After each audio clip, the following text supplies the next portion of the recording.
Tipp today in association with Slattery's of Pecan, your main Peugeot dealer for over 50 years in the Premier County. Slattery'sGarage.ie.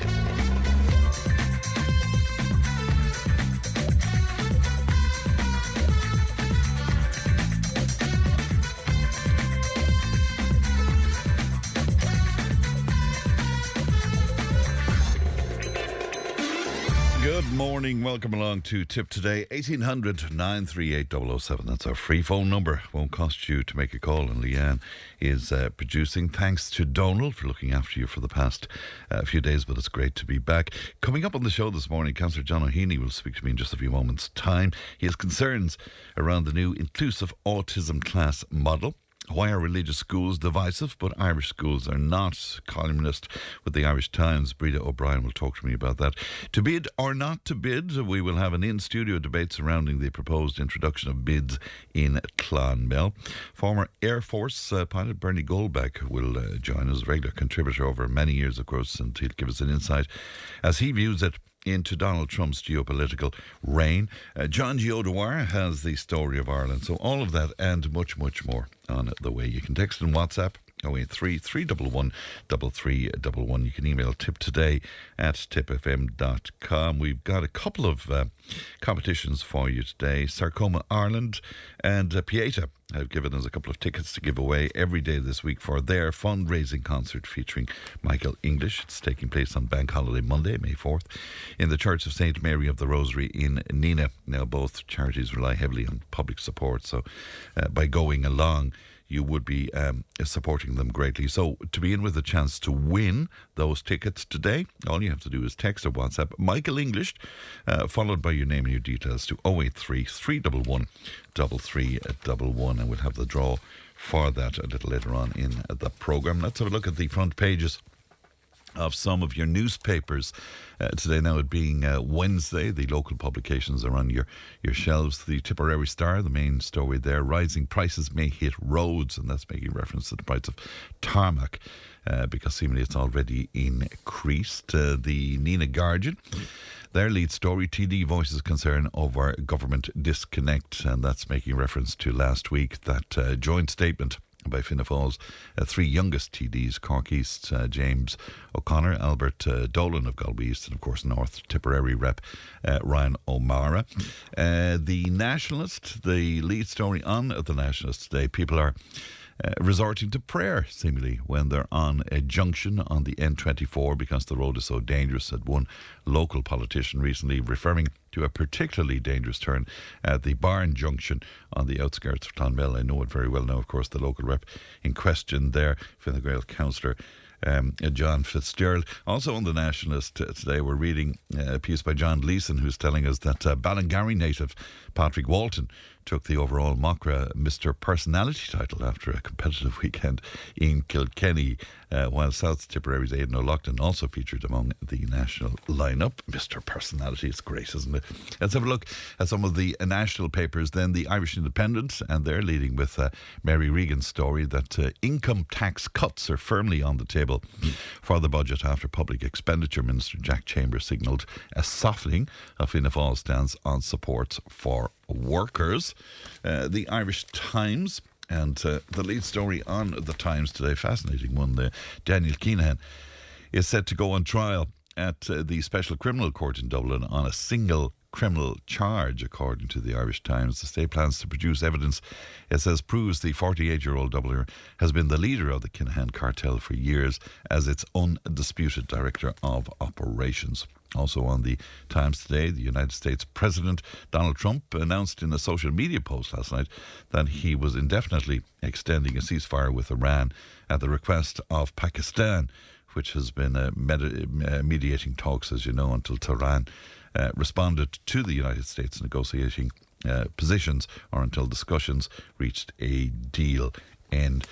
Really strange story on the Times today as well. A music teacher who said she unwittingly ate a cannabis-laced cake and ended up in a Garda pursuit, during which she drove in reverse for 800 metres on the wrong side of a Dublin road. She's been fined €700 and banned from driving. The Irish Daily Mail. The lead story on the Mail today: a row has erupted at Cabinet after ministers were told they would have to cover the overspending in the Department of Education. The Irish Examiner. And the lead story on the Examiner today, I suppose it's a good news story. The Department of Finance has said Ireland is not in recession territory, even in the worst case economic scenario caused by the war in the Middle East. And also on the Examiner, anonymous cowards who threatened Gardaí during the fuel protests may soon be prosecuted, with incident rooms now set up across the country to investigate. So that's what's making headlines today. Would you like to comment on any of that? And if you would, Leanne would be delighted to hear from you. 1800 938 007. And the text and WhatsApp once again is 083 311 3311. Now, this week, Independent Councillor John O'Heney released a statement expressing his serious concerns regarding the Department of Education and Youth's proposed pilot of a revised inclusive autism class model in a small number of secondary schools. Councillor John O'Heney joins me now. Good morning to you, John. Good morning, Fran, and good morning to all your listeners. And good to talk to you today. Would you just explain the initiative to us first, John? Yes, so the Department of Education have released a new pilot scheme called an inclusive autism class in a number of secondary schools nationally. And they're trialling this pilot scheme, which is proposing to increase enrolment in autism classes up to 12 students. This is a marked increase on the normal maybe 6 students that would be in some of these autism classes. And I suppose there's no major corresponding commitments to any additional classroom space, and there's no commitment to an increased capacity of SNAs, and there's no increased capacity in teacher capacity either. And while I do welcome the clear focus on improving the access to autism education for everyone here in Tipperary and nationally, I just do have some major concerns about this pilot scheme. 12 students in an autism class without the correct resources to complement them is a significant increase, and could place huge burdens both on the teaching staff in the school, the special needs staff in the school, the management of the school, and indeed the parents of the school. And I suppose, ultimately it's what's best for the students. And this environment, I don't believe, is an inclusive environment. It could become a very challenging environment for some of those children. Children that are diagnosed with autism are some of the most unique people in society, and often their senses are heightened. They can become overstimulated in larger environments, and I would have grave concerns about this pilot scheme. It does look as if the Department of Education are rolling out this on a trial basis and hoping maybe it sticks. It doesn't look like they've put the required thought or the resources into this scheme, and that's why I've raised it. Yeah, I've but spoken to a number of... They have mentioned, John, additional funding and supports. Why are you dismissing these as insufficient without seeing the results of? Because this is just a pilot scheme. Yes, and I have said that I do welcome the focus on autism education and access to it. But having spoken to a number of educators about this scheme, they do have grave concerns that this is just papering over some of the cracks, and that the lack of resources that they do have in some of the schools here in Tipperary are going to be highlighted by putting children with very specific educational and behaviour requirements into a larger environment, and they're very sceptical as regards the outcome of this. And I would, emphasise the need for collaboration with the management of schools and the teaching staff. And was there not any collaboration, John? Well, I feel that there was a limited collaboration involved in this, and I do, see that it is a pilot scheme, and they are trialling and testing it. But it does seem that that there is, there has to be a clear access, in my opinion, to education, and it's not just about having an available place for people, but it's ensuring that that place is appropriate and that it is supportive. Of course, but many families, as you know full well from your constituents, John, many families are unable to secure placements, and so increasing capacity, even if it's not perfect, it might be better in some way. Well, while I do, yes, I suppose it is, and it is it is important that these children do have access to autism units and to autism classes. But I suppose it's a very unique situation. A lot of these children have been put into autism units because they're not maybe capable or of sustaining the daily environment of a mainstream class, which can be quite challenging for them based on their needs. So, this is reverting back to maybe a model of a mainstream class, which they weren't suited for initially, and now they're being put back into this larger environment, which could be very much unsuitable for them, depending on their educational right, needs. Could it not be more inclusive, though, in those situations, John? And that might be beneficial for the young people, surely. Yes, but they haven't given a clear indication as regards the resources that will be available to this pilot scheme. There's no commitment to extra special needs assistance. And in an environment where you've 12 children suffering from autism, in all likelihood, you're going to need extra additional SNAs and possibly extra teaching staff to support that environment. And do they not mean, when they speak about additional funding and supports, is that not what they're talking about? Not particularly, and they haven't committed to giving the extra teaching resources to the schools that this pilot scheme is being rolled out in. I think it's very much a trial and error basis, but it does look like it's slightly poor planning on the department side. And I don't feel that this should come at the expense of vulnerable students. And while it is a pilot scheme, I do feel that, going forward, if this is to be implemented across our mainstream schools, that there needs to be maybe more transparency and proper consultation with families, and to look specifically at the needs of the students that are involved, because some of them just won't cope, Fran, in this larger scale environment that they're going to be put into. Of course, well, there's lots of challenges around it for sure, but to call for the pilot to be paused until there's full transparency, I'm not sure how helpful that would be, again, in terms of placement, John.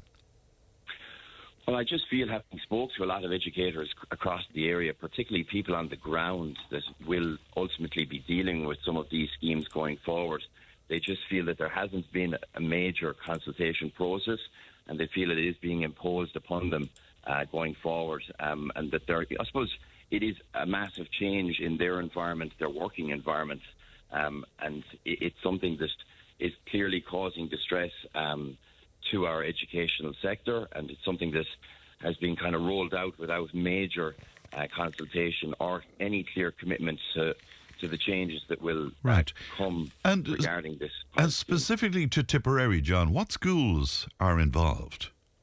They haven't named the schools specifically yet.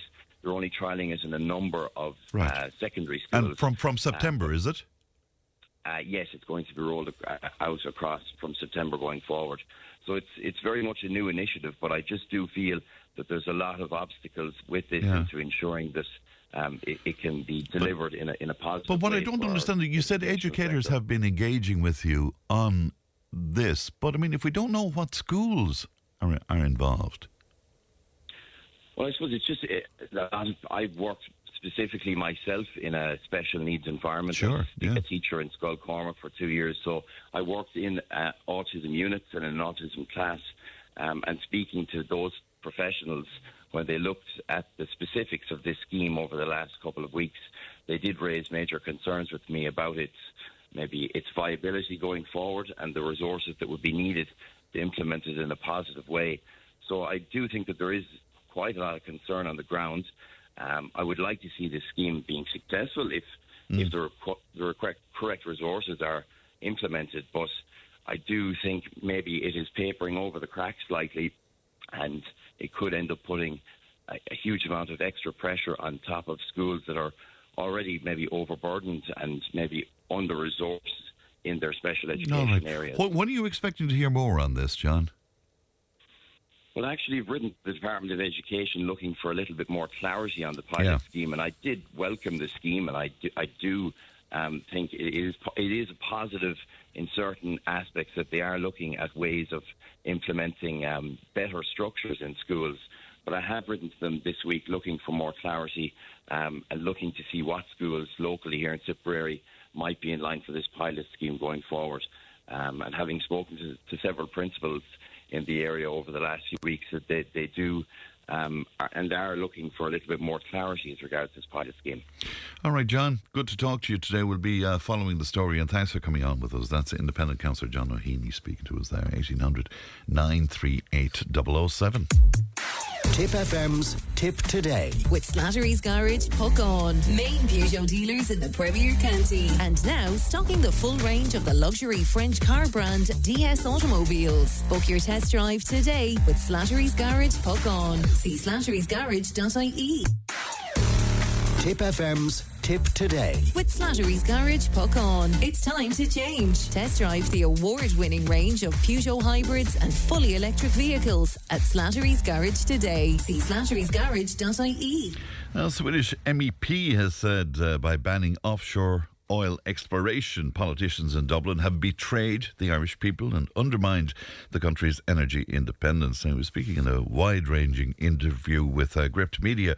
Charlie Weimers said Ireland's decision to prohibit exploration of its own fossil fuel resources was part of a wider European approach that has increased reliance on external energy. Now, Ben Scallon, a senior political correspondent for Gript, joins me now. Good morning to you, Ben.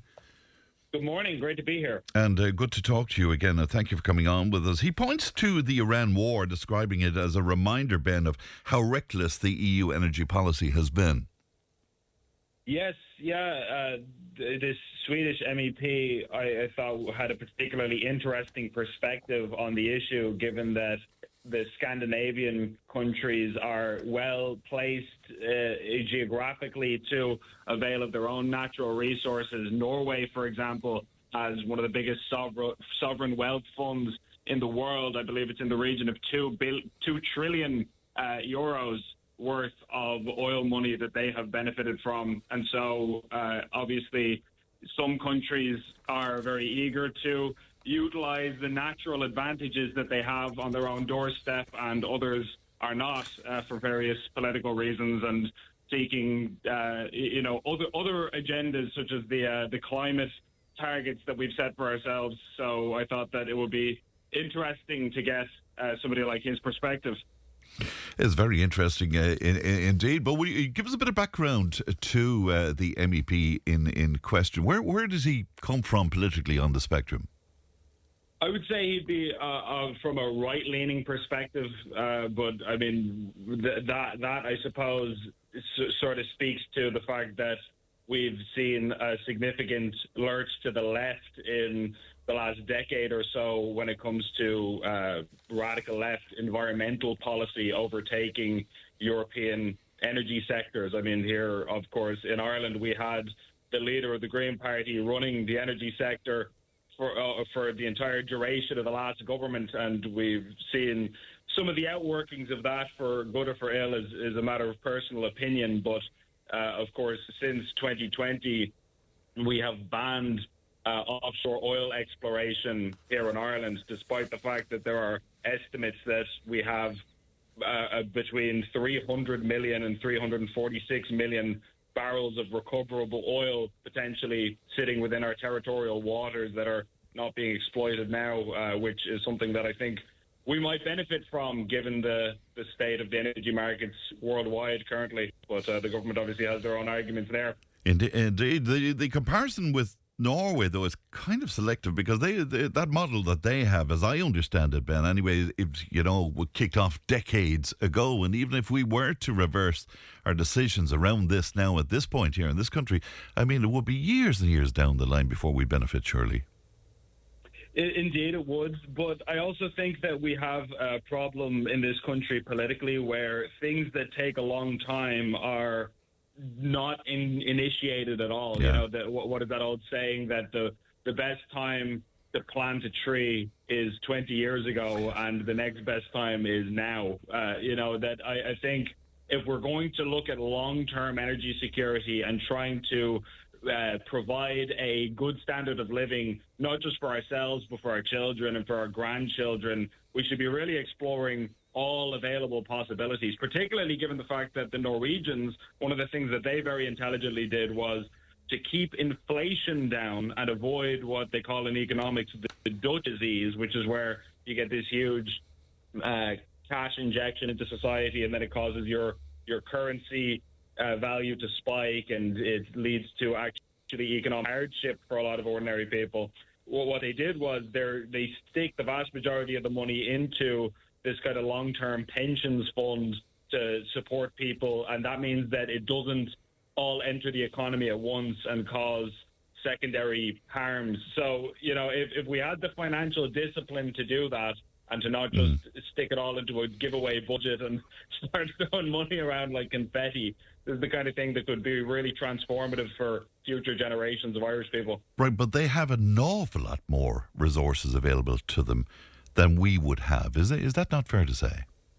No, absolutely. They have vastly more resources in this regard than us. But I think that if we have any resources at all, we should be pulling the stops out and utilising them. It would be my perspective, and I think a lot of people right now would probably agree with that, given the fact that we have only so many advantages. There are countries around the world that have diamonds. There are countries that have rare earth minerals. They have all these natural advantages at their disposal. We have what we have. It might be big, it might be small, but I think that what this MEP was saying is that it's actually a betrayal of the public to not use what we need to use because we have some sort of secondary objective. Of course, the government would say we need to meet our climate targets, our self-imposed climate targets, I might add, that we signed up to voluntarily. And so that's their justification for not doing it. But personally, I'm not sure that washes. Our track record mightn't be very good. I mean, look at what happened with the Cllr Oil project, for example. I mean, really selling off the family silver, I suppose it could be described as, couldn't it? Yeah, true. I think as well, it's just a broader conversation that needs to be had about energy security. I mean, I personally am agnostic on the issue of nuclear power, for example. Yeah. I could go either way on it. I think it'd be nice to have a societal debate about it. I'm not sold on whether that would be a good idea or not. But I saw Junior Minister Timmy Dooley speaking last week, and he was asked, would Ireland consider pursuing nuclear power as an energy security measure? And he said, essentially, well, look, it would be very unpopular, and if you were to have a meeting about it, I'm not sure many people would turn up in favour of it. And so it would be a huge job to try and convince the public. So we're not really going to be going that route. And I thought, I'm sure he's right about that. But a very unpopular policy can become a popular policy if you make a good argument for it. So can we not at least discuss these things and have a broader societal conversation about what measures are on the table and which ones should be off? I don't really care where the conversation goes, but I'd like to have it. Have the conversation anyway. I'm not sure if he's correct. I think people my own age who remembers the 1970s and all that happened in the UK, and the protests here with the likes of Christy Moore heading it up and all of that.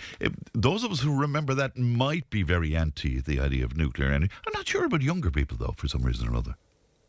Yeah, I think there's a generational divide there. I also think a lot of older people reasonably have memories of things like Fukushima and Chernobyl and the sort of high-profile times that technology has gone wrong. My understanding, and I'm not an expert, is that the modern incarnations of the technology are significantly safer and has largely eliminated the risk of that sort of thing. But, these are all things to be hashed out. Yeah. I mean, I suppose I see the minister's point insofar as if anybody proposes sticking up a wind turbine in this country, you'd get 1 million planning objections and it ends up in the courts.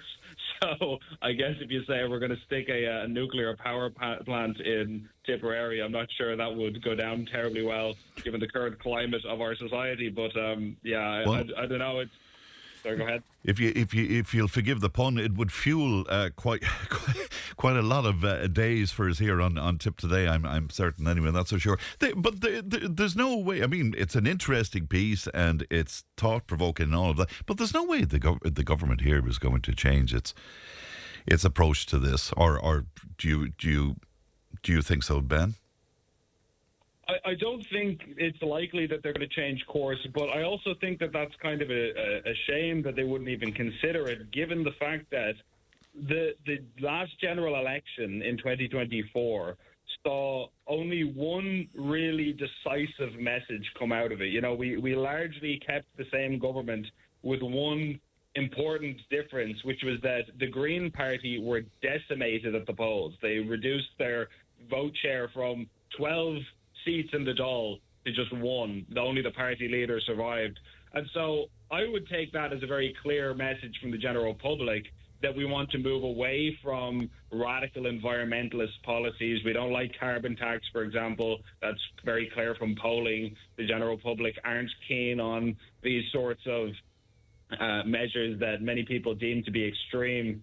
And so given that that was the message that was conveyed to the government, for them to retain so many of these policies that were introduced under a Green government, to me, seems like a disregard for the message that was clearly sent to them just 2 short years ago. So I do think it's something that, at the very least, we should be talking about. It shouldn't be viewed as a foregone conclusion that we could never consider utilising the benefits that we have at our fingertips. And the biggest hole in the piece for me would be that, you know, oil is globally priced, Ben. So domestic production, it wouldn't guarantee cheaper energy, really. It wouldn't, but neither will sitting here pursuing the measures that we've pursued for the last couple of years. I mean, how long now have we been on a green trajectory? The carbon tax was initially introduced in 2011, I believe, 2012, around that time period. So a long time ago now. And of course, the explicit goal of that was to force people to move away from dirty fossil fuels, as the government says, and move towards renewables. And so after about 15 years of that, it doesn't feel like we're much the better for it. You know, you would think that we'd have a greater stance of energy independence if these measures were to be enormously successful. So I suppose the point is we should just be looking at all options. They may be more or less helpful, and they may be part of the solution. I don't think anybody would say they were the entire magic wand fix that will lead us to Shangri-La, but I think at the very bare minimum, these things should be on the table. I don't think we're in a position to turn our nose up at any solution, given the crisis that's facing us. All right, Ben, interesting. The piece is up there on Gript Media if people want to have a read of it in its entirety. Good to talk to you, Ben. Thanks for your time this morning. Thank you.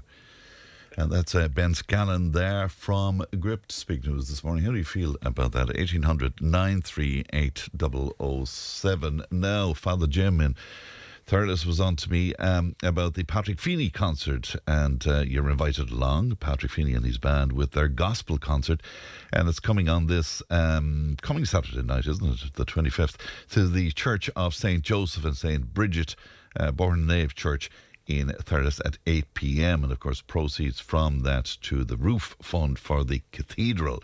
The ticket donation is €30 there, and tickets available from the parish office and from the lovely Bookworm bookshop there on Liberty Square in Thurles as well. You can also pick them up, I understand, from the Holy Cross parish office. All right, we'll take a break. Back in just a tad.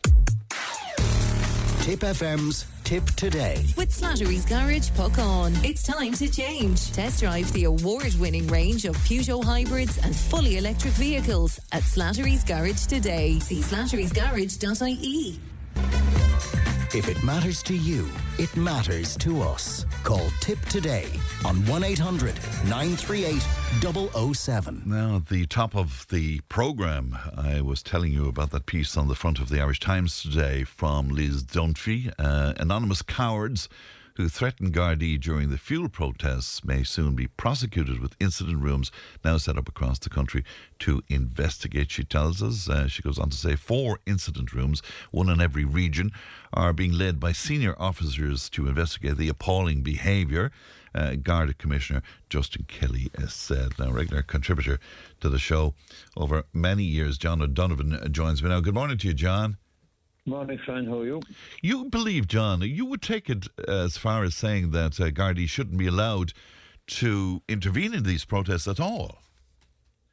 No, I didn't say that. I said the fact is, look, I mean, the way they conducted themselves there didn't enamour the public to them. And speaking to a lot of people since the protests there in Irish, and the confidence in the Gardaí And that has kind of filtered out from the public order unit, or the public disorder unit, as I call them, because instead of bringing order, like they seem to bring chaos everywhere they go. But it's after filtering down, now, friend, to the cop on the street. The amount of people I've heard now, and they've come up to me, and we've spoken in different groups, and that they have no time for the guards anymore, never trust the guards again, to call them traitors, call them cowards, you know what I mean, didn't stand by the people, government lackeys, all this kind of term being used. And I think Justin Kelly, a lot of controversy about the former commissioner, but the new commissioner, Justin Kelly, at the GRA meeting up in Sligo, I mean, to me, what he has said is just, it amounts to a hysterical outburst. He really hasn't sat down and thought this one through. Does he really want to inflame? I mean, the dust has barely settled since Whitegate and Dublin and all around the country, friend, with the protests over the fuel, right? And there's a lot of anger there, right? I mean, the way the public order unit and some of the Gardaí conducted themselves, right? We've all seen the videos. People pulled out of tractors, kicked on the ground, pepper spraying 14-year-olds, hassling elderly women, and men and whatever, blocking streets that you can't even get into your own house. I mean, that hasn't enamoured the Gardaí, especially the public order unit, to the public. Well, and what about, John, what about the counter-argument to that, which is that these guys are just following orders? I mean, that, and those orders came from the department and came from the government. There was, but I mean, like, there's a right way doing it, and answered in a wrong way. Like, there was another group of individuals, if you know your history, right, who also said in Nuremberg that we were just following orders. These are the Nazis you're talking about. But is that not a very unfair comparison now, even to mention Nuremberg? Do you not think, John? No, I don't think so, because there's a lot of anger out there, friend. There's a big meeting now again there now for demonstration on Saturday at 2 o'clock in the Grand Trade in Cork. I no doubt the public order unit will be there again. And I mean, they drive around in the vans called with community policing up in it. I mean, I don't see why the public order should be using vans with community policing. It sends out all the wrong message. And I think there's a touch of crappy lie down now with the new commissioner. In other words, we put you in your place, you won't rise again, and if you do, we'll put you down. Well, I'm sorry, I don't believe in breaking the law, but I believe in freedom to protest. And if we're having problems with the current regime that's running this country, friend, we have a right to protest, we have a right to go on the street. Well, you see, what they would probably say to you, John, of course you have a right to protest, but you don't have a right to blockade an oil refinery or a fuel depot that would bring the country to a standstill. Now, don't shoot the messenger on this. I'm saying that would be their argument. The thing is, like, I mean, like, the people really, like, if you ask those people before that blockade started in Whitegate, friend, they would have said this is the last place we're going to be going, but they were so frustrated and so annoyed that they were left with no option. It was a last. And do you think it was justified, John? Well, I think it was justified in the long run, because I mean it brought the government to their knees. And I tell you something, this is another thing. This is what troubles me now, because they have to be the Gardaí under their oath. They have to give equal respect to all people. But the big one, if you read the Garda oath, right, it says impartial. You have to be impartial. You can't take sides. You can't seem to be the law, the arm of the government that's imposing sanctions on people or bullying and harassing people. You're supposed to read the situation on the day and act accordingly, like not be sent out by the government to say, get out there, stop these protests, crush this, crush that. Because at the end of the day, friend, they want to be very careful, like, because, I mean, there is more of the public than there is the army and the Gardaí combined. And what I don't want to see massive unrest. And I think if this is going to... And are we heading for that, John, do you think? I think so, because people are struggling with the cost of living and everything, and they're exasperated with the services that are not being delivered properly. They say enough that the money being squandered. I mean, the Children's Hospital and stuff like that. And I'm not going to list all the other stuff there, but and money going out of the country, billions and millions to other countries while we're struggling at home here. And the minister will be, the commission will be very careful, like, I mean, with these knee-jerk outbursts, because, I mean... He gives an indication about some of what they will investigate. By the way, we're not entirely sure how that investigation will work and who will do the investigation. But anyway, he said that one Garda was while policing the Whitegate oil refinery blockade, had his home address repeatedly shared online during some of those protests and stuff. Do you think is that a step beyond, though, John? Well, you see, the problem is, like, why did people do that, Fran? Like, there was a video going around there of a female guard and her so-called Nazir husband or whatever, mocking the protesters, which inflamed people completely. And they were named. So, I mean, you can be drawing trouble on yourself as well. But the whole thing about it is that, look, they want to be very, very, very careful here now. And I would advise anyone to go into your local bookshop if you can get it, or else go to Waterstones in Cork, right?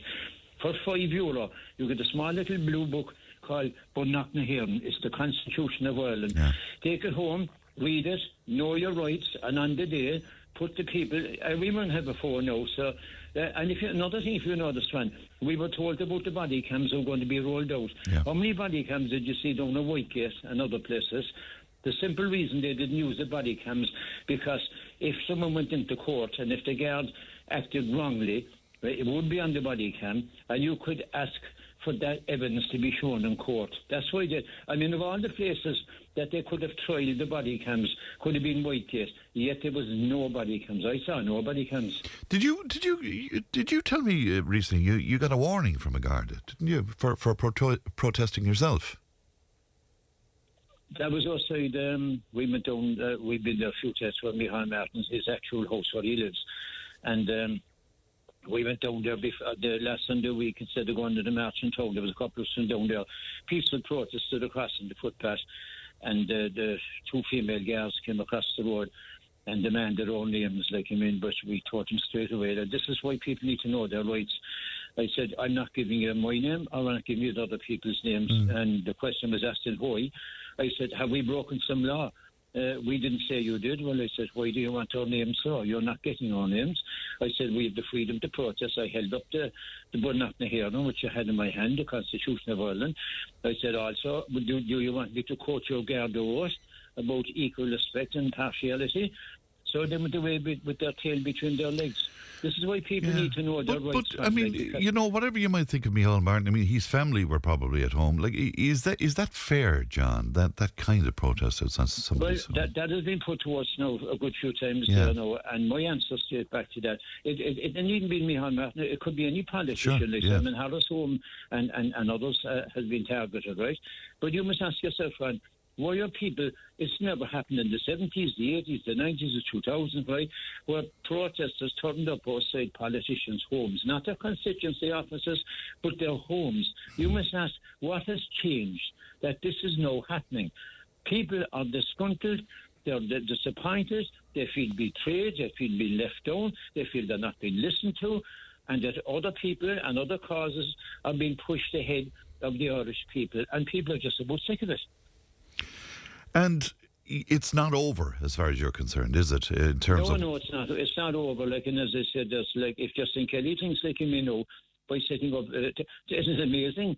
They're setting up task forces there now to hunt down people, as I said, the crappy lie down. Yes, the country is awash with drugs and drug dealers and drug gangs. To be more on the line, go away and do proper policing, and let the dust settle now on the protests now, and get back to some form of normality. But we will see now what happens in Cork and other places now over the next couple of weeks. But this to me is a hysterical outburst. And you say it could easily inflame things again. Is that what you're concerned? Because I guarantee there's people now out there that when they read this today and heard it. Yeah, because Justin Kelly said if there are criminal offences disclosed, there will be prosecutions. Yeah, but the very fact to me that he's even talking about it, friend, again, as I said, who's advising these people? I mean, if he asked me, the first thing I'd say, do not go there. Leave the dust settle now. There's a lot of resentment now with the Gardaí, and it's working its way right down to the Gardaí on the beat on the street, right? So for God's sake, leave the confidence build up again, and the trust, because at the moment it's on the floor. And if you're going to come out again, as I said, with this hysterical outburst, you're not helping the situation. All right. Good to talk to you, John. Thanks for your time this morning. Thank you. That's John O'Donovan speaking to us there. 1800 938 007. Leanne is with me. Hi, Leanne. Good morning, Fran. How are you? I'm extremely well. I'm glad to be back, to be honest. What have you got for us today? Yes, so I've been rummaging through the archives as usual, and just a clip that I think kind of ties in really well with all this talk of protests. So we're going to go to Thurles in 1989, and it was the major farmers' tax protest rally, and it was organised by the ICMSA. So they all gathered in Thurles, and the president and the deputy, so Dan McCarthy and Tom O'Dwyer, addressed the crowd, and Michael Lally went down to it. The Gardaí said there were over 6,000 farmers in Thurles Square this afternoon. The organisers said double that figure. All agreed it was a big turnout. ICMSA boss Sean Kelly said the campaign would continue, and he said his organisation was now making land tax an issue in the forthcoming European elections. Farmers will ask each candidate where they stand on the issue, and ICMSA will publish their response. Dan McCarthy of the Association's Family Farm Committee set the tone for this afternoon's meeting. The catch cry at that time, ladies and gentlemen, was, hold on to your homes till we get a decent rent. What is the catch cry today? Hold on to your farms until we get a decent taxation system. Why is it that there are some who would deny you recognition for 365 days' work? Why would they try to say that it is the same as other sections of the community when in fact it's not? The true situation is, for you ladies and gentlemen, farming folk of Ireland, that you have to work every day of the year, including Christmas Day, in order to generate a wage that is taxed more severely than anyone else. The ICMSA were quite satisfied with their turnout this afternoon. They say if they get no concessions from the government, they will, as they put it, turn the heat up. As their campaign seems set to continue, it is proving embarrassing for the IFA and Macra Ferma. It's very interesting, isn't it? It's a stark contrast. There's resolution there today. I suppose, yeah, it's still going on. But the quality of the oratory there is so good, isn't it's it? Michael Collins level. Yeah. A lot of young people always tie it back to Michael Collins and how he used to be able to speak to crowds. To crowds, yeah. And it's the fact that back then, you should see the pictures, and I recommend anyone go look at them. The square was packed. Yeah, and somewhere between 6,000 and 12,000. Yeah, the Gardaí at the time said 6. Obviously, they were there just making sure everything was going okay. But the farmers said no, there was 12,000, which I'd be more inclined to think it was more than 6 when you see the pictures, the whole square, the whole way back to the fountain. We'd love to hear from people who might have been there on the day, or maybe involved in the organising of that. Yeah, and you should see they had a big trailer and 2 microphones, and they all gathered. And at the time, I think it was really surprised people how they unified and how they all came together from all over the country. Farmers travelled to Thurles and got up and gave their few bits. Brilliant altogether. So that's up online if people want to have a look at that. Yeah, the pictures are up online, and it's just, when you see it, you think, wow, it makes Thurles look tiny. Tell me about, and again, nowadays we have issues around dumping and the like. Tell me about this one. What year are we going back to with So we're this? going to stay in the late 1980s. So that's when this conversation came about. So the South Tipp County Council were planning to open a dump in Slieve na Mon, and this was hugely not wanted in the area. It was hugely controversial, and again, there was a protest. So there's a protest at the county council offices. So they interviewed the protesters, the residents of the anti-dump group, and they chatted to them about why they didn't want it, and they also spoke to a rep from the county council, and Kevin MacDonald came down for this one. The site has already been billed locally as the Beauty and the Beast. A local protest committee was refused admission to this week's meeting of the council to lodge their objections. They feel that prior notice of the dump was insufficient and are bitterly opposed to the dump on health grounds. Our objections to this dump are primarily on the grounds of its location. It's far too near the village of Ballypatrick. One house is 50 yards from the proposed dump site. There are 47 families located all around the perimeter fence. It is 250 yards from the village of Ballypatrick. How could an administration consider putting a dump in the middle of a village? Well, the council say that they will properly administer the dump and that it will be properly controlled. We don't accept that at all. Why? Their track record is appalling. The existing dump at Knocklofty on the other side of Clonmel is a total disgrace. I mean, I would think for a dump that a council should be thinking maybe 5 or 10 years ahead and let people know that there's going to be a dump, and then prevent people from building houses in the area, zone it, so to speak. That never was done. You had a populated area and suddenly a dump was brought in the middle of it. We're satisfied from our own investigations that there will be a negligible environmental impact in the area, but we have also given a commitment to the locals that we will meet with them, monitor the operations and the maintenance of the tip head when it is in operation, and that we will maintain the tip head to the highest standards possible. As well as that, we have also engaged a hydrogeologist who is also an environmental consultant to investigate the site fully, and we'll have regard fully to his report before we proceed with any development of the area as a refuse tip head. And Ned O'Connor, Deputy Manager of South Tipperary County Council at the time, finishing that piece. And again, to hear that, it's fantastic, isn't it? Just and it really passion from the people there. We think at the moment, I suppose, for a lot of the younger generation, this is kind of the first big protest they've experienced. But when you actually look back on it, it was very, very common in the 70s and 80s to get a group together and to stand out and make your opinions heard. So there've been loads of little ones across Tipperary over the decades. Yeah, and such good speakers. I mean, Tractor O'Reilly, I think, was the lady who was speaking. Fantastic, eloquent, passionate and all that. Yeah, and the parish priest got involved at the time as well, Michael Olden, which is very interesting looking at the conversation we had last week about should religion and politics overlap and Trump and Pope Leo. So it's always happened where communities have come together regardless of the groups they're in. This idea of looking back, then, you're going to bring that forward, so to speak. What are we going to do about looking back? So we're looking at the topic of retrospect, which is actually looking back on the past and contemplating if you should have made different decisions, if you did things wrong. So this word popped up in the 1660s. It's of Latin descent, and it's that idea at the time of people looking back on past events and kind of questioning themselves and having regrets about the past. Oh. So looking back and really contemplating, should I have had a different career? Should I have went to a different school? Should I have dyed my hair bright pink when I had the chance? And in the past, we would have seen this a lot with world wars. Was World War I handled correctly? And politics comes in hugely. It's always in retrospect that might have been the wrong decision. That legislation might have been wrong. And so what are we doing? We're bringing people on to talk to us about retrospection. We've asked some of the listeners to do a bit of retrospecting, look back on their lives and tell us if they've made the right decisions or if there's something to this day that they really regret, or if they're happy with every decision they've made and if they do it all again. So it's kind of like the Matrix. If you had two pills in front of you, a red and a blue, red is do it all the same again and blue is being able to change your decisions. All right, yeah. But a lot of people would say, you should just accept what happened in the past as being right or wrong, but to move on and to live in the present. Yeah, you see, there's a huge trend online at the moment with young people.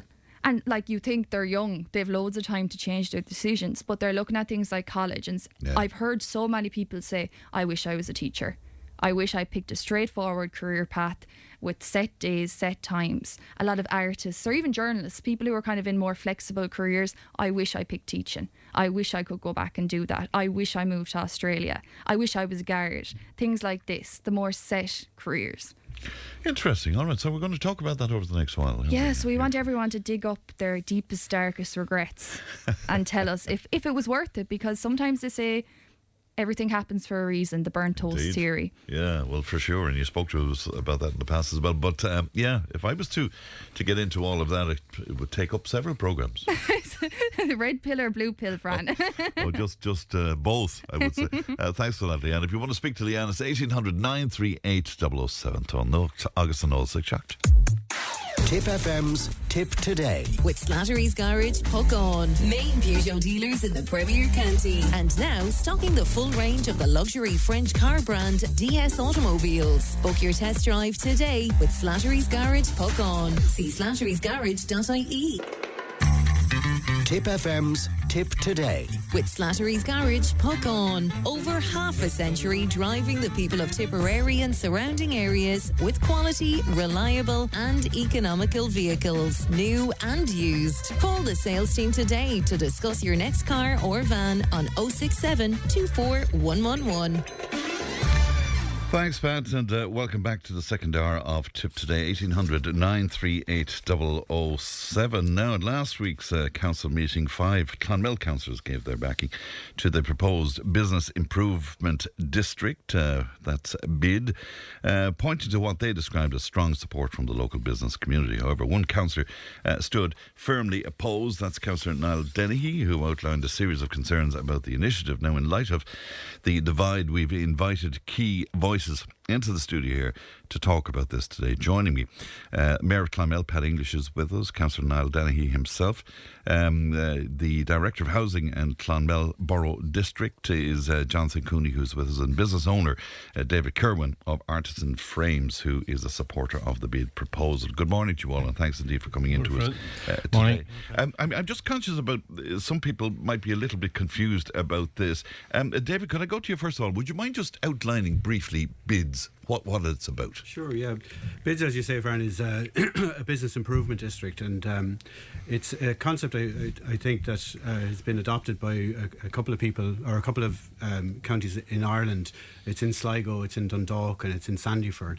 And the basic thrust or concept of the idea is that ratepayers in the town will be asked to vote to see if they accept this, whereupon on acceptance 5% of whatever they pay in rates will be used to fund a separate entity called the BIDS process. It'll have its own CEO. It'll be completely independent of council and of the Borough Council and Tipperary County Council, and it will be the money that is collected, 5% of the rates, will be used to promote business in Clonmel and just to see if we can get the town to revitalise. Right, and it's there's a time scale to this as well. We're talking about 5 years of this being trialled, I suppose. Exactly. It's a thing that comes in for 5 years, where it's voted upon every 5 years. So yes, this is important insofar as it's not a done and dusted thing. People have the opportunity now to vote for it up until the 13th of May. Votes have already gone out, so I know that they're actively being brought into the council at the moment. Anecdotally, what I'm hearing is that it's largely positive, which is great, because I think the town needs something. And this is a very good initiative, because for once this will be a funded project. So this will have its own money, its own CEO, its own board of directors to actively promote the town of Clonmel. All right. As I say, Mayor of Clonmel, Pat English, is with us. You're endorsing this proposal, Pat. Yeah, myself and my 4 colleagues are endorsing it. Yeah. We see ourselves as partners with the bid process going forward. We've been to Sligo, and Sligo have come down. The Business Improvement District management have come down and explained it to the business people here in Clonmel. It's going on for a number of years now. It's 3 or 4 years this is going on, and we've been in the background giving support all along. I see it very, very positive for the town. It has made major strides in Sligo. In Sligo's not the only one. There's 8 big companies in Ireland. There's 1,500 companies in America, and there's 345 big companies in England, and it's proven that it works well. And the main thing is that the ratepayers are in charge of this. They have the say. They're voting on it at the moment, and if they want to change their minds on it, they can change their minds in 5 years' time. All right, then we're going to leave. I'll get in on this in a moment, and obviously he thinks very differently. But Jonathan Cooney is with us, Director of Housing in the Borough District. The role of the local authority, Jonathan, would you just, where this is concerned, would you just outline that for me? Yes, Brian, I suppose the role of local authority is very much prescribed in legislation, going back to the Local Government Business Improvement District Act 2006, and then that was followed on by regulations in 2007 in terms of how a plebiscite is held and managed. So our role is very much an administration role. And I suppose when we receive... So there is a structure existing there, Jonathan, is that what you're telling me? There is very clear legislation in terms of how we manage a proposal when it comes in from a big company. And that's very much prescribed in legislation. So when we received a proposal from Clonmel Bids, we were obliged to put that policy out for public consultation. and it went out for public consultation for defined periods of time. And then following submissions, we prepared a report on submissions received, and that was made available to the elected members, and a copy was also provided to Clonmel bids and was available to any member of the public who wanted to view it. Following that process, Fran, the Clonmel bids then had to make a decision whether they would go forward and ask us to hold a plebiscite or not. And they did ask us there back in the middle of March to go forward with a plebiscite, and that process has now started, and voting papers have gone out to the ratepayers in Clonmel. The closing date for receipt of those ballot papers is the 13th of May at 1 o'clock, and following that then a counting of the votes will take place. A returning officer has been appointed by the Chief Executive of Tipperary County Council in accordance with the legislation. And following the counting of those votes, the decision, the outcome of that will be published in a local newspaper in the area, indicating, I suppose, whether it was a yes or no majority. And I suppose ultimately then the decision will come back before the elected members at the June plenary council meeting, because they make the final decision, I suppose, as to whether or not bids proceeds.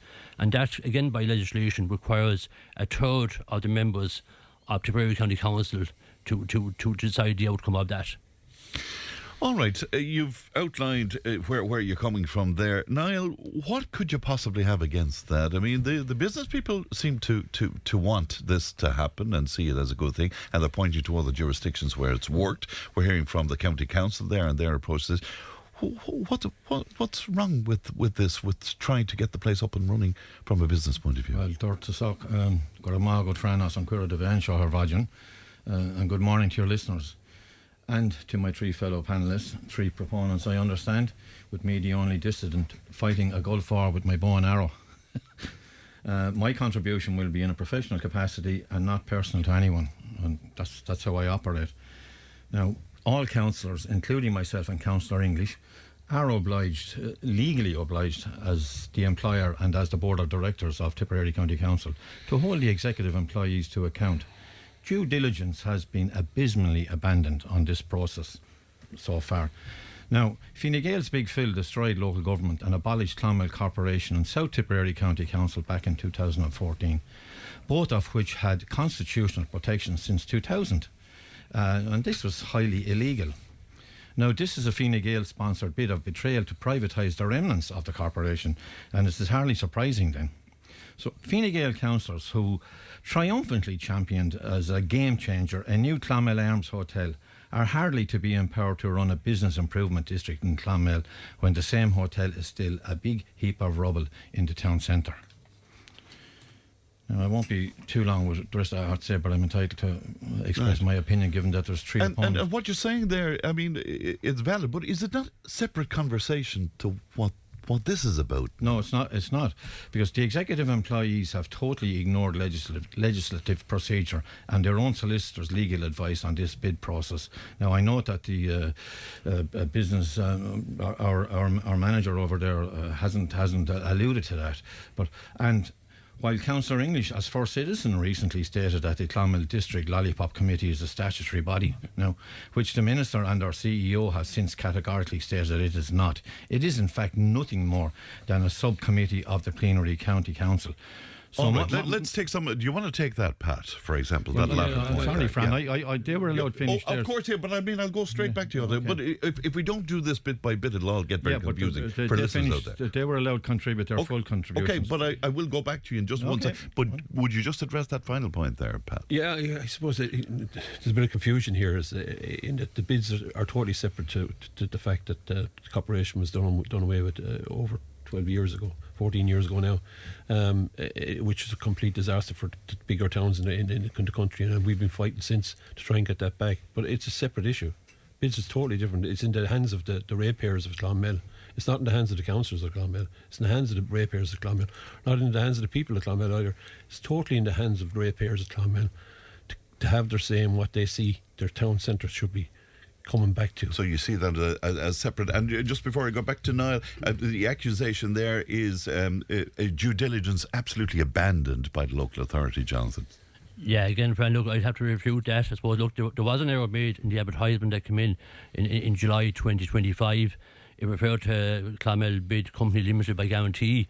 At that point in time, I suppose the bid company hadn't been formed, and that was a mistake, and that was duly acknowledged by ourselves and Clonmel Bids, and we corrected that, and we went out with a new advertisement, Fran, in November of 2025, And that's where we are today. It's following the new advertisement in November 2025 that we now, the ballot papers have gone out and we're in the process of conducting that plebiscite. Right. That was the single error that was made, and it's well, look, everybody made.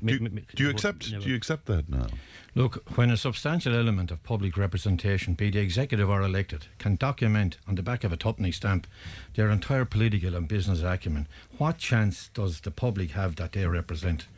Now, I have been informed, this Councillor English seems to think that they're not one and the same thing, but I have been informed by very reliable sources that this government will move shortly to abolish all municipal districts nationwide, including Clonmel Borough District.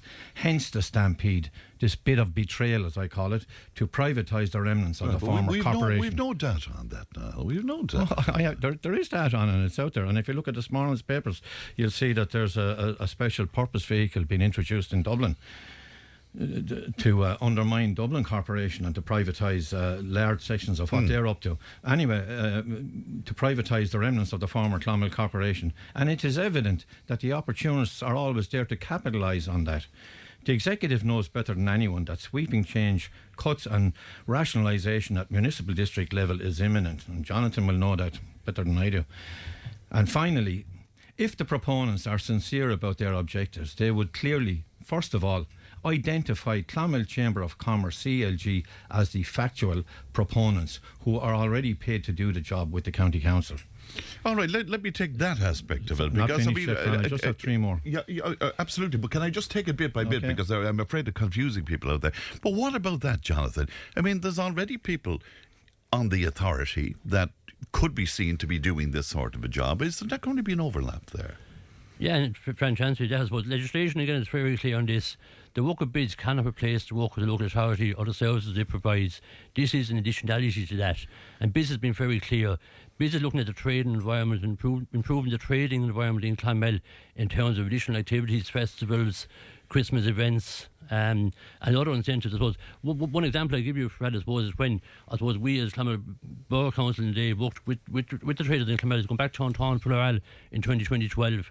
I would say Clonmel was never as good and hasn't been as good since as it was in 2012 when the traders in Clonmel worked with Clonmel Borough Council and the community to lift the town, and we got a silver medal at the time.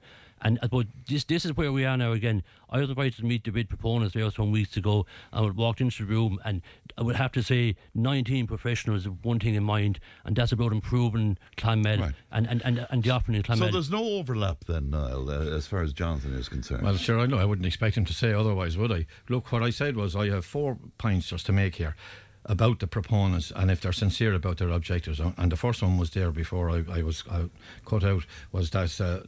I didn't cut you out. I was just trying to expand the conversation. What they should do is identify Clonmel Chamber of Commerce, CLG, as the factual proponents, because that's who they are, who are already paid to do the job with the County Council.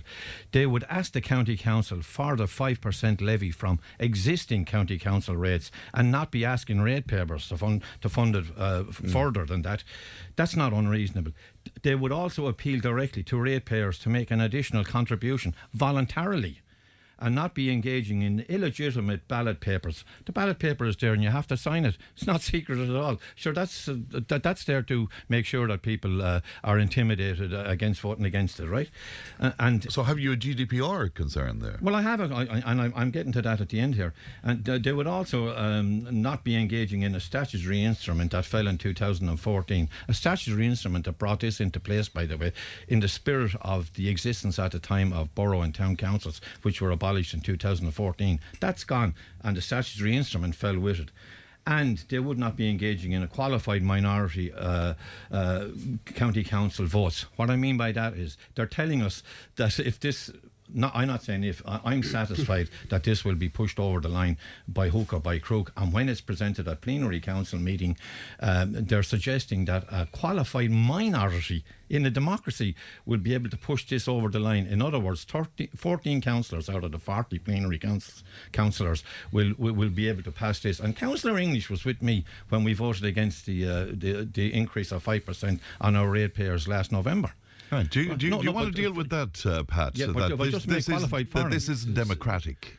14 councillors voted against the estimate. Did we carry the day? We didn't, because we didn't have the minority. Yeah. So now you're happy to support an initiative. Right. Do you want that, Pat? Yeah. Yeah, I'm supporting an issue that has been run by the ratepayers of this town. And the ratepayers will have the decision, not me or Councillor Denny or any other councillor. It will be you when it goes to plenary. We'll just give the red light for them to move forward. It's their decision. But you're satisfied. It's their decision.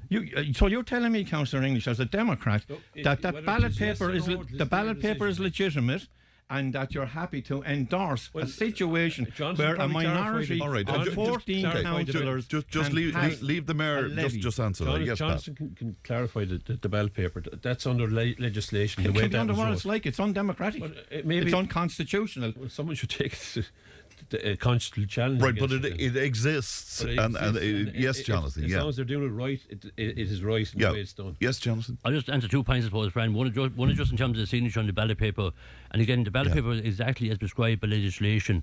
And I suppose within the regulations for 2027, the returning officers shall take all proper precautions for the security of ballot papers and other documentation. And anybody involved in the counting of those ballot papers, there's an onus on them to keep it confidential. It is not public information in terms of how people vote. And that would be similar to any ballot process, we say, prescribed by legislation. So absolutely, the signature had to go on the ballot paper because that is prescribed by legislation. In terms of the decision of the elected members when it goes back before the June meeting, it needs at a minimum of a third of the members voting in favour of the bid's proposal. But again, that's prescribed by legislation. We don't write legislation, we enact legislation. What about that? You might disagree with the legislation, but it exists and it's there, Niall. I'm a Democrat. Look, I've been beaten many's a time on 51-49 and I take it. But I'm a Democrat at heart. I cannot endorse a ballot paper, first of all, that makes you sign it. And I've had many representations from ratepayers who don't support this, right? We're hearing all about those who do. Many of them, and they're concerned that they'll be blackened because when the ballot paper's open, oh, such and such a person didn't support this initiative, and they're concerned about David, can I bring you in on that? What are there people out there who feel intimidated into supporting this in some way, David? No, not that I've met. The bid proponents have been around the town collecting ballot papers, and that is in an effort to make in an effort to make sure that ballot papers actually go into the council to be counted. When they're collected, they are sealed, so the bid proponents don't know what way the person has voted. So you have no concerns over GDPR, for example? I have no concerns about that. Also, I'd just like to say that while there is a signature on the ballot paper, that is to confirm it against the rateable properties in the town. A lot of the ratepayers will have more than one vote. It's not like a normal election or a normal vote, because several of the ratepayers would have more than one property. So it's not like one vote, one person. It is a different kind of a plebiscite. So to say that it's unconstitutional is not correct. So and as well as that, I also think we're getting off topic here a little bit, insofar as Niall's raison d'etre seems to be about the council and the borough council. That is not what this is. This is a promotion of the town. Niall, do you want to take that? Because, a lot of your argument is academic. Should we be not looking to what the majority of the business people are saying to you? With that, they feel they need this. We don't know what the majority are saying. I know it's a foregone conclusion by the proponents. They're somewhere in the region. I'm not quite. I sought to get the information of who the letters went out to from the executive, but I haven't received it yet.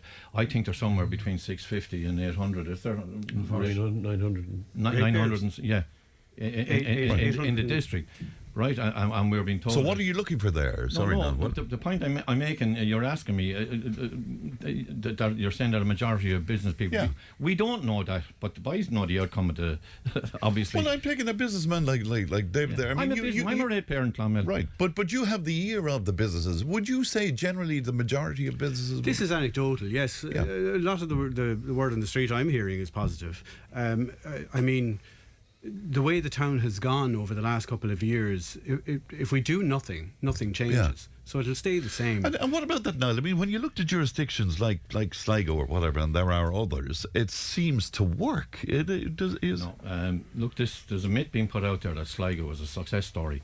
I've seen plenty of documentation that it's actually faltering in that's not correct. In what is, I'm only telling you, I've received information. It's not correct. And the difference between Sligo and Clonmel was that I referenced already the 2014 abolition of borough and town councils and the statutory instrument that applied to them in relation to these bid stings, right? Sligo was different because Sligo had only one subordinate authority, Sligo County Council, which was Sligo Corporation. So when they went to vote on their bid thing, there was no contradiction with another district. Do you understand what I'm saying? Yes. Whereas here in Tipperary, we didn't just lose our corporation, we also lost our South Tipperary County Council. So in the new Tipperary County Council as a whole, Right. seven local subordinate authorities, Clonmel Corporation being one of them, were abolished. And David, do you want to come in on that? I haven't finished my argument. The point here, Fran, I think you've made that argument twice now. The point is this: that the spirit of the statutory instrument was that Clonmel Corporation councillors, in this case, the 12 of us at that time, we would be making the decision about our area. Now what they've done is they've interpreted that statutory instrument for the whole area, and a councillor above in Portroe can be making a decision in relation to all right. David, can I bring you in on totally that? undemocratic. Niall has made the point now a couple of times, and I understand his frustration, and I firmly believe that you believe it, Niall. And maybe there is an argument to be made about bringing back the borough council, but this is not this. This is a different argument. This is a different concept, and it's a promotion of the town. It's nothing to do with the council. It has nothing to do with the borough. It's a bit of betrayal. Sorry, you can trot out all the little sound bites you like, but it doesn't change the facts. Yeah, it doesn't, because you have it sewn up already. It doesn't change the facts that this is for the ratepayers, by the ratepayers. They have a chance to vote. They will vote and have their say by the 13th of May. And you're collecting the votes. The proponents. Yes, we are. By your own admission, we're collecting the votes. Yes, we are collecting the votes. What are you insinuating? No, that's an insinuation now you're going to have to take. I did say it. But what are you insinuating there when you said that you're collecting the votes? Look, I've always argued that this proposition bid, that first of all, the wording of the plebiscite should not be authored by the proponents or by Tipperary County Council, and that the conduct of the counting should not be they should have nothing to do with it. All right, Pat, what do you make of that? What do you make of that? Legislation is not okay. Just one voice. Legislation. I'm sorry, but it is. There is a proven way of doing this, and it has been done in Sligo. It's been done in Dundalk. A failed process in Sligo. So you're arguing three different processes. All right, just one second. Yes, Pat. What are you making of this at this point? No, what you're hearing from Niall there? Look, I'm behind Niall 100% when it comes to bringing back the Borough Council into Clonmel. Yes, but that's a different argument, is that what you're saying? It's a totally different argument. This is done by the ratepayers of Clonmel, the business people of Clonmel, to rejuvenate the centre of our town. Yes. And we all just have to walk the centre of our town to know that we're in trouble there. Even the money from the last number of rates years. are collecting already, so. The rates are collected already. You know where the rates go centrally. And we only get it back per head of population. Yeah, I don't know. What is your counter proposal in terms of boosting business now? Well, look, as I said before, the problem is that Tipperary County Council and others are already paid to do the job by Clonmel ratepayers. This is what's been... That's not true. The objectives are not the issue, I right? have to call you on that because that's not the case. The council's job is to promote the town. I was invited to speak here by the... Okay, I'll go to you in a moment, David. Yeah, yes. Asking the ratepayers to pay a second time is immoral, right? Clonmel Corporation, you're asking me what's my proposal. Right. Clonmel Corporation. But the ratepayers, sorry now, but the ratepayers don't find it immoral. They're saying, yes, we'll do this. We'll give them a go. No, some ratepayers are. Yeah. Clonmel Corporation needs to be reinstated with its annual current account of 25 million and its fixed assets of 1 billion. The Lollipop Subcommittee of Tipperary County Council, that is the Clonmel Borough District, has a discretionary spend of only 200,000 annually. Now that is the real problem, and another quango is definitely not the solution. David, yes, you wanted to respond to that. One of the overarching reasons to go for a bid process would be through the CEO. The bids company, when it comes into being, will be allowed or will be able to seek alternate funding, which the council cannot. Now, that can be up to 1.5 million through Europe, through Leader, through different things. The council can't do that. To say that the council should take 5% off the rates and apply it into a separate company, it doesn't hold water. It's not legal. So it can't be done. So that's a moot point, Niall. It just can't be done. And while your point, yet again, about the Borough Council is perhaps correct, this isn't the forum. Perhaps correct. it isn't the place for that, and that's not what this Just is. before we wrap up, Jonathan, where do we go from here now? What's going to happen here? And give me the timeline on this. Yes, friend, the votes were due back in on the 13th of May by 1 o'clock. They'll be counted that same afternoon. I think we're counting starting in around 3 o'clock in the presence of the Clnmel of the Berni County Council and the Mayor of Clonmel. All proponents. And subsequent to that, and I suppose just to answer that again, friend, just 1 second, although the Berni County Council and Mayor Clonmel are not proponents, the components are clearly outlined in the policy document, and they are ratepayers and individuals in Clonmel. They do not involve the Mayor of Clonmel or the Berni County Council. But just to continue where I was, the votes will be counted, and then following that, then there will be publication in local newspaper in terms of the outcome of that vote process, and then it'll come back before the plenary council of the Berni County Council at the June monthly meeting, where the members then will ultimately make a decision, knowing the outcome of the plebiscite at that point in time, as to whether they will pass a resolution for Clonmel bids to come into force. All right, and then from your point of view, if that's a positive, then David, where does it go from there? Well, once the bid is passed, it goes. The proponents then will seek to create a board. Once it's passed, and hire a CEO. You've got to think positively here, Niall. Even you have to do that. We'll establish a board. A CEO will be hired, and then it'll be onwards trying to come up with a programme that makes this town great again. It just makes it work.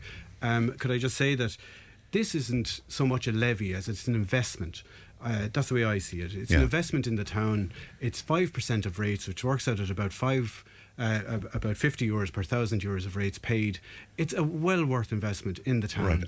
And before we go back to Niall, because I'm just tight on time where this is concerned, you still endorse this, Pat? You think this is, as mayor of the town, this is a good thing?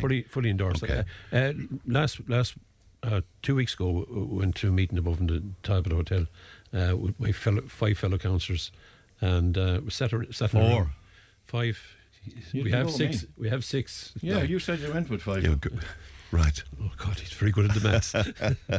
So go on. The result of that meeting, then. The atmosphere in that room was fantastic. Right. The positivity there of ratepayers within that too, and they're just ready to get going. So final word. I mean, probably this is all going to go ahead. Will you stop then at that point and accept the decision? Look,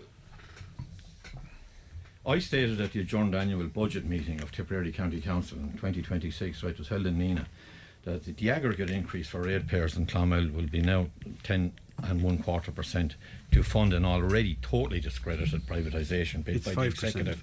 Yeah, but to 5% that went on, it brings it to an aggregate of 10.25%. Anyway, to fund that increase for ratepayers in Clonmel, to fund what is already totally discredited privatisation bid by the executive, to divest itself of its responsibilities to Clonmel for what is already paid to do by hard-pressed ratepayers. Now, this is what's so important here, right? Not one iota of the foregoing statement was challenged, contradicted or refuted by the entire executive who were present at that meeting. They accepted everything that I've said. All right, I'm going to have to wrap it up there. Interesting discussion, and thank you all for coming in to us today. David Kerwin there, Jonathan Cooney, the Mayor of Clonmel, Councillor Pat English, and Councillor Niall Denny as well. Thank you very much indeed for coming in to us today. We'll take a break, back in just a moment. Tipp FM's Tip Today. With Slattery's Garage, puck on. It's time to change. Test drive the award-winning range of Peugeot hybrids and fully electric vehicles at Slattery's Garage today. See slatterysgarage.ie. Tipp FM's Tip Today. With Slattery's Garage, puck on. Main Peugeot dealers in the Premier County. And now stocking the full range of the luxury French car brand DS Automobiles. Book your test drive today with Slattery's Garage, puck on. See slatterysgarage.ie. Now, yesterday was a frantic day of diplomacy in Washington, with Air Force 2 ready to fly Vice President J.D. Vance to Islamabad for another round of peace talks between the US and Iran. Now, several hours later, Air Force 2 hadn't taken off. The negotiations were postponed. President Donald Trump announced that he would extend the ceasefire with Iran set to expire this evening to allow the regime more time to create a unified proposal to end the war. So I'm delighted to be joined in the studio by a great friend to the show over many years, former US Air Force pilot Berni Goldbach is with me. Good morning to you, Berni. Morning, Fran. Good to see you today. So much stuff to unpack here, but the second term of Donald Trump, you say that it involves extravagant use of executive powers. And are you comparing that to other presidencies, Berni? Yeah, to the history of the presidency, to the norms of the presidency, and to the way American democracy, an experiment for the last 250 years, has run its course. Potentially has run its course. There are changes afoot. You can see them now in the executive office, the way the Supreme Court and the Congress behaves. So he's pushed the edge of the envelope beyond what people thought was possible in terms of decrees, behaviors, and then an entire structure, which is changing the role of America in the eyes of history and of the world. And in the future, if we have a Democratic president, for example, there wouldn't necessarily be, according to your argument, a rollback of anything he's done, really. I think he's set a tone for how far the executive can go. And, of course, he has a Supreme Court that rolls with him and a Congress as well. But imagine, if you will, that as early as November, then January of 2027, a Congress that is flipped, at least one House will. So that'll put the brakes on the Trump, but immediately the blood will start to flow. I mean, there'll be some bloodletting. He went through 2 impeachments previously. Yes. Subpoenaed, civil cases that he's lost, pursued by people that he thought were chasing the wrong victim. So that's going to start to happen in 2027 because most people agree the Republicans will control the House of Representatives, which is where you start an impeachment. But a few months later, in 2028, then, if the seat of government changes from Republican to Democratic, there will be plenty of quick actions done to reverse executive orders, solid legislation proposed and then enacted. And all of a sudden, you're going to see the American Reconstruction Program start. But part of that process will be, I think, the standards of government have been so changed by Trump that a new Democratic regime will use all those levers. It's like someone on a building site with a ratchet. It's hard to reverse the direction of the ratchet once you've started tightening up stuff. So I don't think the Democrats are going to feel obliged to go back to the way business was done as usual, in a polite way in the halls of Congress, with all the interns scurrying around, making sure all the ducks are lined up and all the pork barrel programs are set, because they're going to say, let's let the executive continue romping, because that's what the Republicans did to us for 4 years. What about the Department of Justice in this, Berni? Well, the DOJ is Trump's personal lawyer. And that was not normally the case. He has produced lawfare at a higher level of personal vendettas than anyone's seen. He actually wants the Department of Justice to award him several $100 million of damages for cases that previous government pursued against him. He wants the taxpayer to pay him for being pursued for crimes he committed. The DOJ is personal lawyer. They have subpoenas out for people still, even with the change of the top, with Pam Bondi going to the side and her deputy assuming control. That needs to be calcified in its own lane somehow. I mean, that the president shouldn't be allowed to stack the DOJ in such a way that it only serves his whims, and the DOJ should not be allowed to eliminate career prosecutors from key offices that were in blue states that would typically go after corporate criminals and fraudsters. That's all happened behind the scenes, and that's what kind of bothers me. I mean, you let off with Air Force Two not being ready to go. It's not just Air Force Two. It's all these other things that are behind the scenes to make sure, are the documents ready to sign? You can't have a real estate agent go to the Iranians and then try to negotiate a very complex deal when that person, Witkoff or Kushner, would not even know about the size or the weight of the enriched uranium that they have. I mean, all these things are technical, and all the technocrats that used to be there that couldn't survive the loyalty test for themselves or their spouse, they were let go. So all the underlings in the Department of State, lots of them in the Congress, and nearly every judge, advocate general, military lawyer that would advise the president or the chief of staff, no, you can't target that way, that target package is inappropriate. All of them, they're all gone. So we're actually being led by a man who's a bit of a malignant narcissist, and there's no control. That's where America is right now. You have concerns over the corporations donating huge, eye-watering sums of money, but didn't that always go on, Bernie? Not in plain view, and not to numbered accounts that were the president's. That's the thing. I mean, there's exceptional grift going on here. You pay his Board of Peace to become a member. You know, you pay for your slab of marble directly to him because he bought the marble. It's not going through a clearinghouse. It's going directly into Trump Inc. or to one of his sons. That's the problem. Before it was sanitized where you made a donation to Department of Education and your name, and the Apple Education Cluster was put out in different charter schools. Now it's directly to Trump, and he'll decide how the money's being used. And the kind of money we're talking about here? Millions. Millions a week.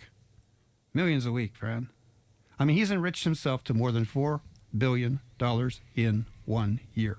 And that's known by the money, not the crypto. There's probably an additional $2 billion in crypto that he's taken. And that's in plain view. But the national networks can't air that for fear of their license being pulled or their reporters being chastised, being refused entry to the press rooms. It's massive. On a scale, it's an industrial corruption scale. What about those lining up to take over from him then? What about that at this point? Well, I mean, is there jostling for position there? Yeah, I think that's why maybe Vance wasn't quite eager to go back into Pakistan for yet another failed venture. So people say, he was against the Iran war in the first place. And so was Rubio, Department of State. You know, I mean, it's hard to figure out. I mean, Trump has got a hardcore MAGA following. He defined that movement. I mean, I know some of the 30% of people that will always stand with the man. They just like Trump. They like Mar-a-Lago. They like the hat. They like the venue. They like performative politics. And that's their gig. That's what they like, okay? Some people like, R&B politics. Some people like the man on the street politics. But they like Trump for Trump. And they fell in love with that idea from perhaps in the 80s. Successful businessman, for The Apprentice, for his lovely spouses, for his, a way to simply flip businesses, even though they were failing. They just like this roller coaster kind of a thing. They like someone who changes the rules and violates the rules, because that's good, like Wild West politics. For someone else to capture that mindset, they'd have to behave like him. I don't know anyone all the podcasters that would have been with him with MAGA, they're flipping away. Yeah. So, I mean, it's hard to being figure the big one, of course. Yeah, Megyn Kelly and the like, yeah. Yeah, who's going to follow that? Who's going to try to adopt the mode? I think what's going to happen is, since no one can be a Trump, then the hardcore 30% will quickly shrivel into a corner and wait their time for the next rising of the next persona of Trump. He is losing all the support from, as I said, the likes of Tucker Carlson and Megyn Kelly and those Shapiro, those who would have backed him in the past. Right. What is that all about? Because he seems to be making enemies with those people who were huge support to him. What's it about? I think finally some of those people, Rogan, for example, would say, I can see with my own eyes what's happening at the gas pump, what's happening in Iran. What's happening with the fact that you're more Biden than Biden, in a way that you appear frail. So I can see all that. So they're running for the hills, are they? They're finally saying, I will not be gaslit. You can't tell me that didn't happen, that you didn't strike a school of girls, that you didn't know you were doing that. And if you didn't know you were doing that, you're not explaining how that happened. So this stuff happens. You're not telling me that you didn't draw that crazy birthday card to your friend Jeffrey Epstein. They don't believe, they've stopped believing what they used to reverberate as possible truths.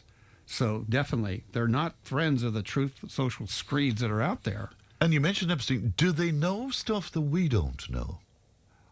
You see, if I was living inside the Beltway, and I used to live inside the Beltway of Washington and Virginia, and you could hear stuff at different clubs, restaurants, metro stops, it's just stuff you'd hear.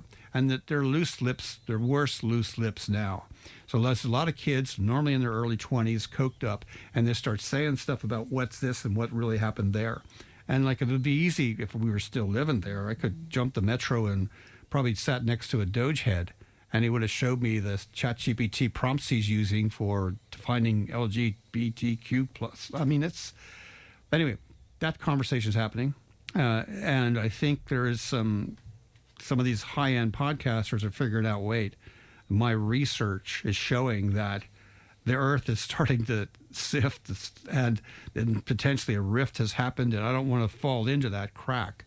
So they're standing up with their own posses saying, this is true. You've always believed me, Tucker on the news, or always believed me, Joe Rogan, on my perspective. This is truth. Follow me. Let's keep listening. Subscribe. Buy my buy my Patreon. You were making the comparison there with Biden. You spoke about his frailty. Do you have issues about possible dementia as well? I think his physicians do. You don't take a annual cognitive test twice unless your physician says, hey, boss, come on in here. We need to look at that plus an MRI. So there's some serious concerns at the practitioner level of things that are happening. But then you'd see them or hear them or read them. I mean, watch him. If someone did a supercut of him coming down Air Force One, getting onto the grass, and then missing the red carpet and wandering off, they don't show you how he got back to the red carpet. They don't show you the entire clip. I mean, he's walking people through the White House, through his Hall of Presidents, and he'll start talking about something, and then something else that won't even be beyond the wall that you're walking, and you realize, wait, in respect to the president, maybe he's just a little bit distracted, but he'll go off on these tangents, invert words, lose the trace of where he is, mispronounce things, get lost in a word salad that sometimes appears in late night comedy shows, saying, here's what he said today. But then you have the other side of that, where you're going to bomb him to hell, eliminate civilization, do stuff that's totally off the map of protocol and diplomacy and proper expression. And that he's losing some people, and that's saying, you said you'd never put us in a war, and now you're talking about it like it's a video game. And what would you say to the argument that at least he's overt about it, whereas in the past, as you alluded to earlier on, a lot of this was sort of under the radar? I was reading a piece in The Lancet recently. It's most interesting indeed. And it spoke about the effect of sanctions imposed by the United States from the 1970s up until, I think it was 2022. And the estimate there was that the result of those sanctions was almost 38 million people died because of it. So a lot of this was under the radar. At least with Trump, you get what you see, Oh, God. It's like this. It's like apologetically genocidal. God, no. Okay, in terms of rephrase your question, I'd say it this way. Thank God we can see the obvious decline of an executive in the Oval Office. Thank God. Now, I'm not a trained psychologist, but I read the books of the people that are watching this, and dozens of now, psychologists saying under the Goldwater rule, it's a rule of protocol where you're not supposed to speculate on someone's mental health in public life unless you're there with them, seeing the whole process and all that. But there's been dozens of people saying, look, this is plain as day. This is just like the stuff that walks into my practice. We have someone this is advanced case of dementia. I mean, he is full Biden at this point, and he's forgetting words. I mean, if you read some of the stuff that's not edited on his Truth Social, he starts words and then doesn't end them. And thinking, like a few of them, I have screen caps up, thinking, who wrote this? Was he at night? Did he get distracted with a phone call, and that's why the word doesn't make sense? I don't know. But this is in plain view. So thank God we're hearing and seeing this, and we can make our own decision. Does that look like your dottery old grandfather or the president of the United States? Does it resemble more Biden than Joe Rogan? You decide. You're seeing it. You're hearing it. You're reading it. What's happening there? So thank God that's happening in plain view. Right, two things. What's going to happen with Iran at the moment? He's extending the ceasefire we've been reading this morning. What's going to happen there, do you think, at this point? As a logistician, I'm thinking immediately as a aircraft pilot and a planner that would have taken munitions or uranium out of a country. I'm thinking about, okay, how can you dig and get those things, load them and fly them out? Where are you going to put them? Middle of the Pacific, under the water? You're going to put them in New York. So where are you going to put them? So I'm thinking that. So the overarching question is, are we going to go back to an agreement with Iran? Yes, we will. It'll be similar to what Obama had negotiated and Trump got rid of. Their bank assets will be freed, so billions of dollars and euro will come back into the system. Their ports will be opened, and Iran will trade again. But what was achieved? Oh, you decide, Fran. You decide what it got achieved. A lot of military guys got medals. That happened. The Department of War flexed its muscles. The Americans going to have to pay an extra $2 trillion to rejuvenate the military, pay for all those weapons, cover the cost of hospitalization of the service members, repair some of the ships. We blew through so much. America blew through so much money in a space of less than a month that would have funded everyone's health care. Thank you very much. So this is a swamp that the 47th president had fallen into. Getting out of it will take more than 8 years of recovery. Berni, fascinating as always. Thank you so much for coming into us. Thank you very much indeed. Berni Goldbach with us this morning. News and information's on the way. Tipp FM's Tip Today. With Slattery's Garage Puckon. Now is the time to pick up your next van. From the award-winning Peugeot Partner van to the Expert and the load-lugging Boxer van. We have big vans, high-roof vans, long wheelbase vans. You'll find them all at Slattery's Garage Puckon. See slatterysgarage.ie. Tipp FM's Tip Today. With Slattery's Garage Puckon. Over half a century driving the people of Tipperary and surrounding areas with quality, reliable and economical vehicles. New and used. Call the sales team today to discuss your next car or van on 067 24111. Thanks, Pan. Welcome back to the final hour of Tip Today. 1800 938 007. That's our free phone number if you want to speak to Leanne. Of course, you can text and WhatsApp 083 311 3311. Now, we kick off the programme this morning with a competition because Michael English is appearing at the Church of St. Mary of the Rosary in Nina, and that concert in aid of sarcoma, Cancer Ireland and Pieta as well, and it's happening on May 4th, and both charities rely very heavily on public support, so the event is very, very important indeed. So we're giving away tickets every day this week to promote it, and the winner today, an old friend of ours in fact, Bonnie Hayes of Clough Jordan, came out of the draw this morning. Well done to you, Bonnie, and I hope you enjoy the concert. Now, speaking of treats and competitions, we have another one for you. We have 2 tickets to give away every day this week for the award-winning folk musician Emma Langford's concert taking place at Brew Baroo. That's coming Saturday, April the 25th. Now, it's a gorgeous concert because she is wonderful. I know she's going to come in and perform live for us as well in a couple of days' time, so looking forward to that. But anyway, in the meantime, if you want to win tickets for that, all you have to do is text Brew Baroo, followed by your name and your details to 083 311 3311. That's 083 311 3311. Now, some of your text and WhatsApp to us. One listener around to say, hi, Fran, in my opinion, Clonmel has gone into decay since the Tipperary County Council was amalgamated. The majority of resources seems to be going to the north of the county. We're being left behind. I would agree with the majority of Niall Dennehy's comments. This bids process is a waste of time. If the antisocial behaviour in the middle of town cannot be sorted out, because at the moment people are afraid to go into town, so that should be done first of all. Somebody else saying, Noel was onto us in fact, Clonmel bid is an opportunity for the town business people to have their own CEO to market the town, and we certainly need it. We have a fantastic town in a beautiful location, and business people at a bid meeting highlighted the potential to grow tourism and therefore grow footfall. Time to try something new. We don't have a right to complain about our town unless we're willing to be part of the solution, says one of our listeners, and lots more coming into us, and I'll go back to it in just a few moments' time. But this week on the show, a conversation sparked from our coverage of the turbulent landscape of Irish politics. Many listeners text into the programme to share what their first act of power would be if they became a government figure or a minister or a Taoiseach or a Taoiseach or whatever. Great friend to the show, Joe Noble, is with me now. Good morning to you, Joe. Good morning, Fran, and you're welcome back. You're as fed as Johnny Luby from Gallivanting all over the place. Listen, hell, like I can't keep up with you. I tell you, you want to see me now? I'm all tanned and athletic looking, Joe. Oh, lovely. So are you coming up to see my bullocks? No, send me pictures of your bullocks. I always look forward to that. Listen, if you were to be Taoiseach or Taoiseach or a minister, Joe, what would you do first? First of all, friend, I get a big bloody skip.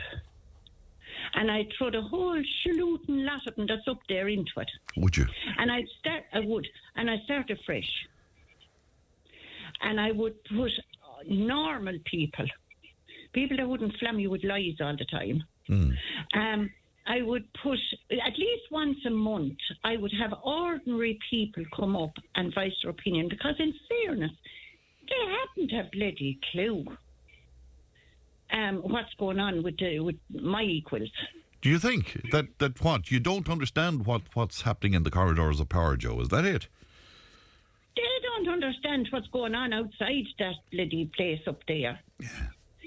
They and in fairness, friend, they don't. I take away their motor cars and I'd let them put their own petrol in their chauffeur-driven motor cars, take away them, let them use their own cars, then put their own fuel in them, and then maybe they might see what people are struggling with. Do you think they're in a bubble, Joe? That they're... Of course they're in a bubble, but I wouldn't be long about busting the bubble. It's like this, friend, they're looking after themselves. Yeah. They have plenty, so they're not bothered about how many rises do they give themselves. I mean, pay rises. Yeah, well, it's linked to what happens in the public service, I suppose, They say they have no control over that they have to accept the money, Joe. Do they? Jenny, God, my heart bleeds for them. Yeah. They have to. God love them. God, that's terrible, isn't it? I mean, come on, fake like. Yeah. But, I mean, it's not much different to any other country in a lot of ways, is it? Sure, Yeah, I couldn't tell you. I know nothing about other countries, but the thing is, I know about this one. I know what they're doing to us. Yeah. And, I mean, I wish I could see a genuine politician. Because they'll come out and they'll take praise for doing this, that and that, and they mightn't have done it at all. Half the time they won't answer their Jesus phones, but they'll tell you, yes, they answer to everyone and they get back to everyone. No, they don't. And I know that. They're just, I don't know, friend, I'm just sick of the place. I'm glad I'm the age I am. I'll soon be gone out of the bloody place. Don't say that. Take that back out of the universe, Joe. Don't be saying that, for God's sake. No, but it is. It's a horrible, horrible place. But you know something? It's all their fault. They don't give a shite. I mean, they're up there and they have their big pension. And I mean, they'll promise you the moon at the start. What is it, 4 or 5 years? Something they have to stay there and then they're guaranteed a big pension or something, or is it 2 years? I can't remember. No, I think it's 5 years as far as I know. Is it 5? But yeah. would you not think, though, Joe, that some of them at least would have their heart in the right place, and they genuinely want to help people? Do you think? An odd one. Yeah. But they're fair and few between. When they're councillors, and Mammy, God be good for her, she used to always say it to me about a certain politician, obviously I won't mention the name. Do you know, when they were a councillor, they'd done everything and they were brilliant. This particular person was brilliant. Mammy used to often turn around and say to me, you mark my words, once they get into the Dáil, and they will forget the little people that got them there. And that is the truth. Her words came to pass. And what about those who would say to you, well, I mean, when they get into the Dáil, they're legislators. They shouldn't be sort of dealing with the parish pump stuff that councillors would be dealing with. They need to think, well, look at the bigger picture, I suppose. Would that hold anything for you, Joe? No. Who got him in there? Who the hell got him fucking in there in the beginning? Yeah. No. No, I have. To be honest with you, friend, I used to have good time for politicians. I used to have. Did you? Yeah. I did. Yes, I did, and some of them were good. But I noticed in latter years, don't know. It seems to be very selfish, kind of. They seem to be looking after themselves and their equals. And you don't see them as hard-working and.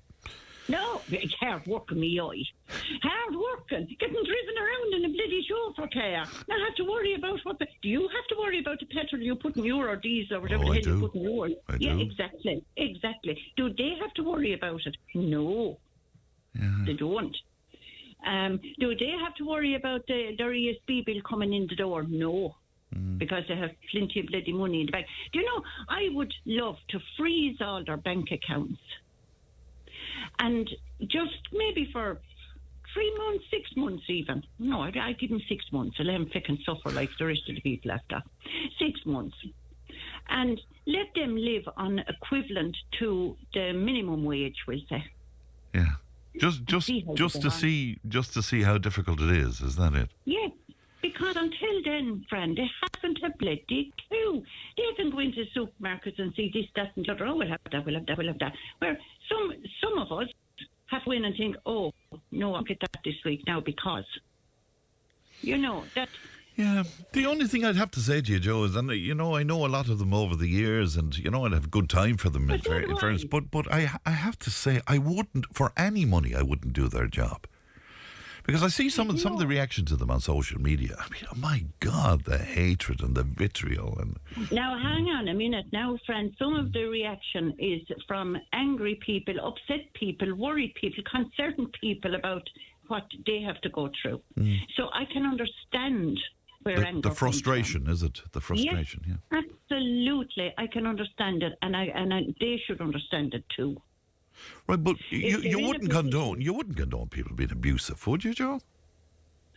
No, I wouldn't to a certain degree. But I tell you one thing, they came to my door knocking for a vote this minute. They wonder at themselves. And do you do that, Joe? Are you one of these people that, when they're canvassing, that you'd actually address issues with them and you'd... Oh, yeah. If they come to me door, but you have the time, they don't come to the door anymore. They push a yoke in through me letterbox. I can't blame them, Joe. I can't blame them. They probably hear you on the radio. I'll tell you one thing. I'll be watching if I'm alive for the next one, and I'll run after them. Take that for a crack. No. They just all... I have no time for it anymore. I really haven't. As I said, I did before, and, I'd go out there and I'd vote, and I still vote. And did you ever canvass for people, Joe? Did you ever support political parties? I never canvassed, but I would tell other people how good a certain one was. Yes, I will always give credit where credit is due, friend. Yeah. I will. Regardless, and I mean, party politics don't interest me at all. I can give a sugar if it was, well, Ian Paisley's dead now, isn't he? I think. He is. If you know what I mean? If it was someone like that, if they'd done something for me, my thing with voting, and I'll tell you straight out, is for the person that do something for me. And regardless of their politics, regardless of who they are, what they are, I don't care. If they do something for me, that's my way of saying thanks. I will vote for them. Right. And, people, yeah, you see, some people, particularly some of the media outlets would say, sure, that's parish pump politics, he fixed my pothole here, or he did my gateway there, or something like that. When the guys in the Dáil need to be concentrating on the big issues of legislation and, international politics and all of that kind of thing, and, But you're here, the big issues affect us, don't it? It does, yeah. And even the potholes affect us. If you run into a pothole and bushed your tyre, you wouldn't be thinking, well, God help us. Oh, it happened to me. I made up swear words after, but that's... Did you? Tell me, what are they? I learned from you, you see, Joe. So I Oh, God. No, I haven't been very good lately. You are being very good lately, and we appreciate it too, Joe. You hit me on a bad day one day. Mark my words. You were frustrated on that day, and you were kind of cross and stuff. Sure, that's allowed every so often, Joe. That's look at it. I tell you, the things comes out of my gob, and I don't mean half of them. They come out. But look at it. People don't like it, as I always say. There's a switch on the bloody radio. Turn me off. Sure, there you go. Well, they never turn you off. I keep having people say, why don't you bring on Joe more and all of that anyway, Holy dears. Sad life. Not at all. Not a bit of it. Good news, our mutual friend Mary Gordon is improving, She's I'm hearing. on the road to recovery. Isn't that fantastic? Thank God she is. Friend, she's been through the mill and back again. Yeah. But by God, she's a strong woman, I'll tell you that much. Isn't she fantastic? And I hope... she is. friends listening will let her know that we've been chatting about her today, and we've been wishing her well. 100%. And yes, and Catherine, I talk to Catherine regularly. Yeah. Catherine's a dote as well. I talk to Catherine, and she's great at keeping me updated on Mary. She really is, and I appreciate it. But you know, gosh, 'twas a worry. And she has a long old road ahead of her still, Fran. Of course she has. There was a lovely tribute paid to her in Clonmel the other night. It was just gorgeous altogether. Larry and Carmel of Checkers were up there, so it was great. Joe, a pleasure as always, Joe, and thank you very much. And you're not going gallivanting again too soon, are you? No, she won't let me off anywhere anymore now. I'm kind of done for the moment anyway, Joe. Good. That's brilliant. All right, take care of yourself, Joe, and the best of health to you, Joe. Thank you. Bye-bye. That's the great Joe Noble speaking to us this morning. What about you? If you had the reins of power, what would you do with it? What would be the first thing you do if it was all up to you? We'll take a break. We're back with more. It's coming up at 11:20. Tipp FM's Tip Today. With Slattery's Garage Puckon, now is the time to pick up your next van. From the award-winning Peugeot Partner van to the Expert and the load-lugging Boxer van. We have big vans, high-roof vans, long-wheelbase vans. You'll find them all at Slattery's Garage Puckon. See slatterysgarage.ie. Tipp FM's Tip Today. With Slattery's Garage Puckon, it's time to change. Test drive the award-winning range of Peugeot hybrids and fully electric vehicles at Slattery's Garage today. See slatterysgarage.ie. Huge response to Joe as usual. Mary was on to say, hi Fran and Joe, I'm enjoying a coffee here. Joe's a tonic, and we're getting that darning needle and heading on for Joe to burst that bubble, says Mary to us today. Go on, Joe, says somebody else. I don't care about any other country, only this one. The media is always comparing us to other countries. Thank you. This is one of our listeners. Well, thank you indeed. Somebody else says, TD is not paid enough, Fran, and there's an NGO for every 161 people. Is that factual? Function of the government is completely misunderstood. This is one of our listeners. Somebody else says, the first thing I do, as Joe said, is I would freeze their income and give them the old age pension to live on for a few months. And second, I'd abolish the huge pension they get after a few years when real hard-working people work 40 years to get a pittance. Well, there you go. Now, regrets, I've had a few, but then again, too few to mention, as the song goes. Well, earlier on this morning, Leanne spoke to us about the idea of retrospect and looking back on the past and regrets. And Dave from Kappa Wine's a regular contributor to us over a good few years now at this point, and he joins me now. Dave, good morning to you. What's the crack? The crack is all the usual stuff, Dave. Regrets, Dave? Is it worth looking back? Are we foolish to look back? Me personally, I don't have a lot. One or two. One big one is I wish myself and Michelle had got married a lot sooner than we did. But to be fair, when I look back, we never really had the time. We were always knee deep in some kind of a dumpster fire. You know, well acquainted with Murphy's Law in our house. Yes. This is your late wife, Michelle. Just for listeners, just to remind them, your late wife, Michelle. Yeah.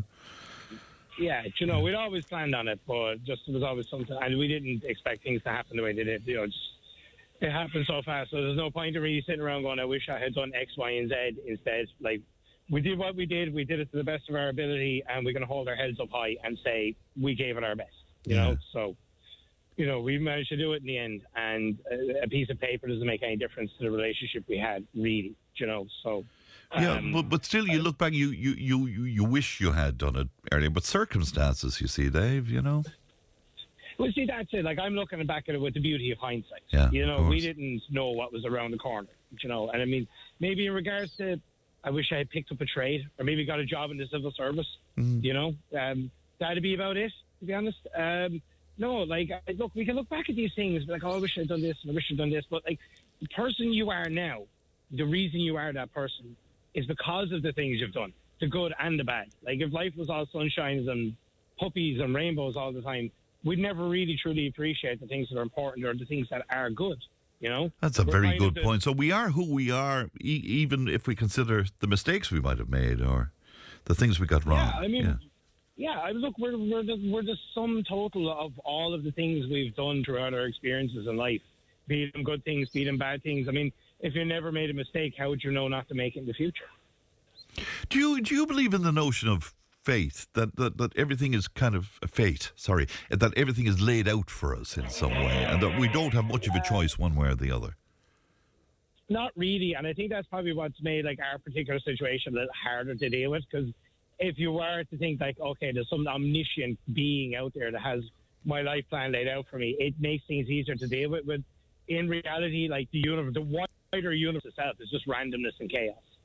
Yeah. You know, things just happen. You have to roll with it as they do. You know, I mean, I hope I don't say this wrong. Like I'm probably the best version of myself that I've ever been because of all the stuff that we've gone through. If that makes sense. Of course it does, yeah. But what way do you mean that? In terms of how you deal with other people, Dave? Is it, or empathy, or what? Yeah, all of that. Like, I mean, my eldest son's a perfect example. He is, and I've heard this from so many different people, from friends, from people who've just met him, from people who's work experience, from people in school. They said they generally don't meet kids of his age who have a level of empathy and an outlook on life that the majority of kids his age would have. And a lot of that is because from the age of 4, he just lost person after person after person. And I myself, because of what we've been through the last couple of years, I have a level of empathy for people that I've probably never had before. You know, I'm a lot more understanding of people. You know, I'm a lot more appreciative of the little things in life. You know, not like I want a nice car or I want a nice house or you know, I want this or I want that. It's the simple things in life are the ones you miss the most when they're gone. And when you look, very aware. Yeah. Sorry, Dave. I was just going to say, I'm also no, geez, you're fine. I'm also very aware that, like, in regards to say something like housing or money-wise, I'm in an incredibly privileged position compared to other people who've been through a lot of the same stuff as I am, and I'm very, very appreciative of that. And I don't take it for granted. You know, I don't look at other people and go, oh, you should be doing blah, blah, blah. I got lucky in a lot of ways.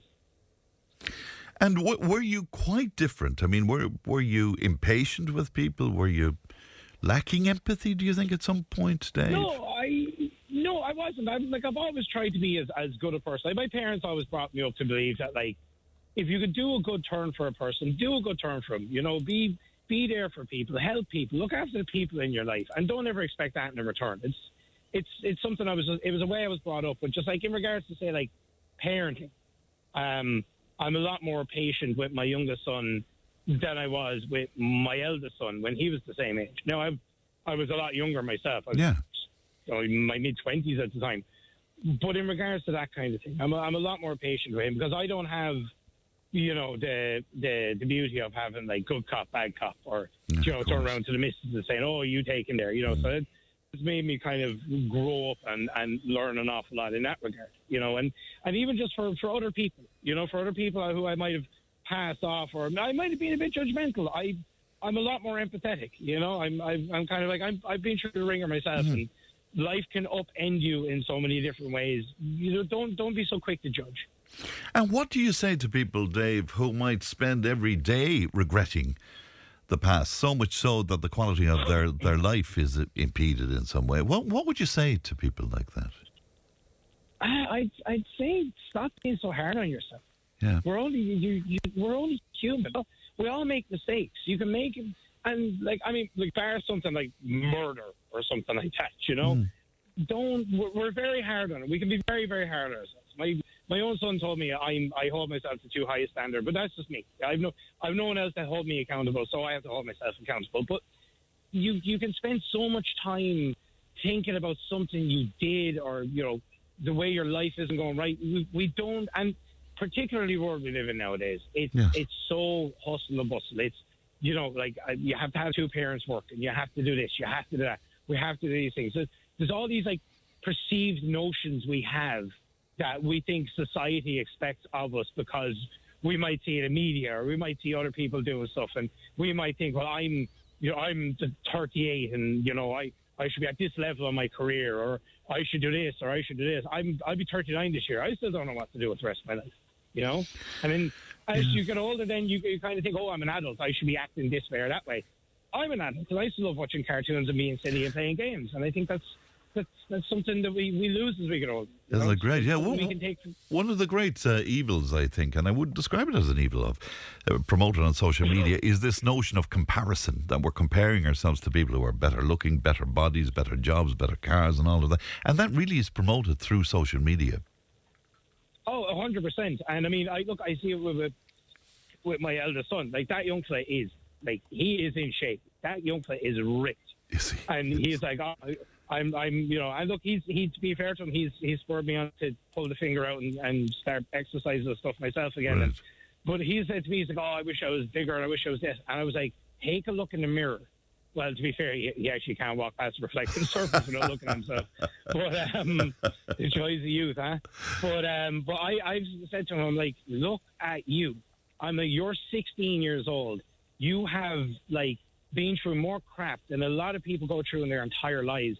You are still an empathetic person. You are a really good-looking person, and you're in the best shape of the majority of people I know. Appreciate the things you have. And we live in a very materialistic, throwaway society, and people can be like, well, I want this thing and I want that thing. And they don't realize, like, the things that bring you the most joy usually don't cost you any money. And they're the simplest things, like a walk on the beach. Just, like, my favorite thing in the whole world is sitting in the back garden in the summertime in front of a fire with a couple of beers and listening to music. And if it grounds me as well. But, you know, it's brilliant. You've come to that realisation at 39. I mean, I'm considerably older than you, and it's only in recent years that I've come to that, you know? You see, I think it is, like, I think human beings, like, you always hear, like, if there's a death in the family, and it's one of the reasons why I love living where I live, because there's still a real sense of community. Yeah. And, like, when bad things happen, you get to see the capacity for good human beings have towards one another. And you ever see stuff like that happens. And I think human beings, look, modern society has only existed for the blink of an eye. For a longer period, we're trying to scratch an existence out of the dirt. And human beings shine their best when we face adversity. And it's unfortunately, we've been through hell the last couple of years, but we've come out of it with a perspective of these are the things that are important. These are the things that matter. And everything else can just take a run and jump. If it works out, it works out. If it doesn't, it doesn't. And there's a thing with Irish people in particular. We very much, like, someone will say, I'm going to try to do something. And people will tear you down. Oh, you shouldn't try to. Oh, why are you trying to do that for? Oh, look at you, you have notions. And we don't try. And that's where a lot of regret comes from. Because you're older, you're like, geez, I wish I had tried this thing when I was younger, but people told me not to. Go for it. If you fail, you failed. At least you tried. Well, I think it's a great insight from you, Dave, and a pleasure, as always. You look after yourself. My best to your family as well, Dave. Thank you. Thank you. Good morning to you. Right back at you. Bye-bye. That's Dave there speaking. Dave was from Kappa White. Mary is in Colbrook, and she says, Fran, you've covered the new cigarette vape tax recently. I have a country shop in Colbrook. My cigarette machine is being removed today because to keep it, I'd have to pay €1,000. I'm worried I will lose so many customers now because when people come in for a pack of cigarettes, they pick up other things. To sell vapes, it's €1,800. It just isn't fair, says Mary, who's in Colbrook today. And again, it's something we covered on the programme some time ago, and indeed we will go back to. We'll take a break. Back in just a moment. Tipp FM's Tipp Today. With Slattery's Garage, puck on. It's time to change. Test drive the award-winning range of Peugeot hybrids and fully electric vehicles at Slattery's Garage today. See slatterysgarage.ie. If it matters to you, it matters to us. Call Tipp today on 1800 938 007. And you're very welcome back to Tipp Today. It's time for the next episode of The Story of Ireland with John G. O'Dwyer, who joins me in studio. Good morning to you, Good John. morning, Fran. When last we spoke about Daniel O'Connell briefly, but we're going to talk about him now concerning Catholic emancipation. Yes, he was a barrister, of course, and he was well known for representing Catholics who were discriminated against, but he saw discrimination there. Now, the point about it is, at this stage, we're not talking, people often confuse Catholic Catholic emancipation with the penal laws. Yeah. The penal laws were largely gone. What you were talking about in Catholic emancipation was the right to sit in Parliament.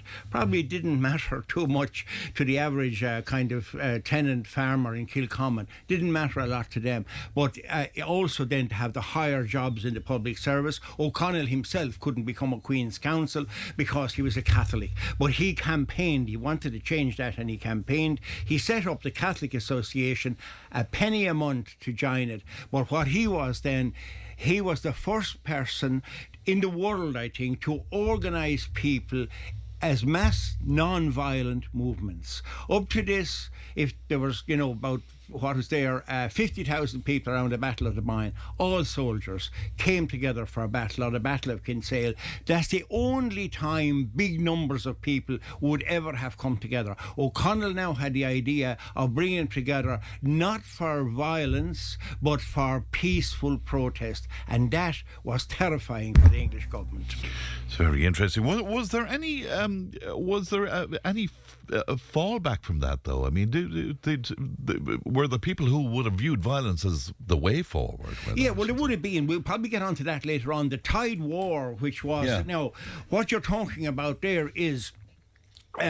even after Catholic emancipation, the Tide War meant that Catholics, and indeed Presbyterians, were still paying for the upkeep of the Anglican clergy. That was a huge imposition on them, and so O'Connell supported the Tide campaign, but that was a very violent campaign, so he never threw his weight. I mean, various incidents, 20, 30 people killed.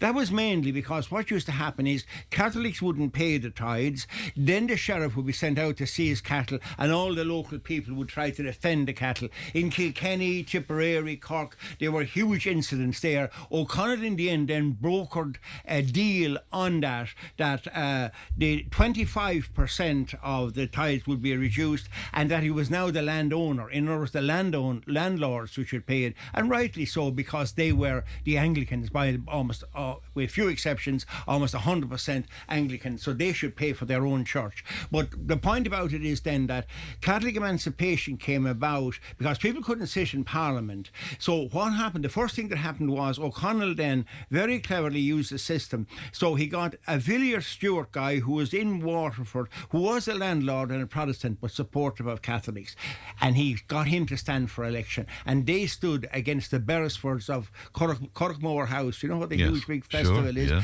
They stood against those and the Villiers Stewarts, and he was elected. He was the first chink in the dam, a Protestant but supporter of Catholic emancipation. And then O'Connell had an idea. He looked at the legislation and said, well, you can't sit in Parliament. Nothing to say you can't stand for election.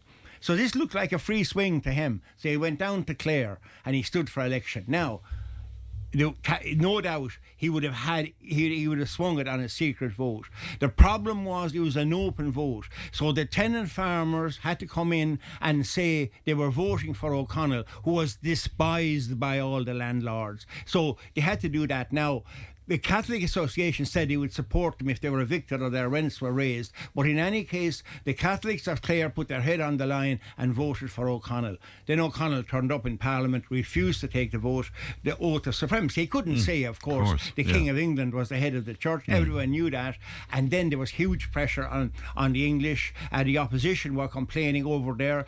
And as well as that, then if you looked around, America, France, were all bringing in universal suffrage. Well, not for women, of course. We're not gone that far yet, but universal suffrage. So in the end, you couldn't swim against the tide, and we had Catholic emancipation, and O'Connell was able to sit in Parliament. And then, of course, the quest and the campaign for Home Rule. Yeah, well, that was it. After the Tide War, then the quest was for Home Rule.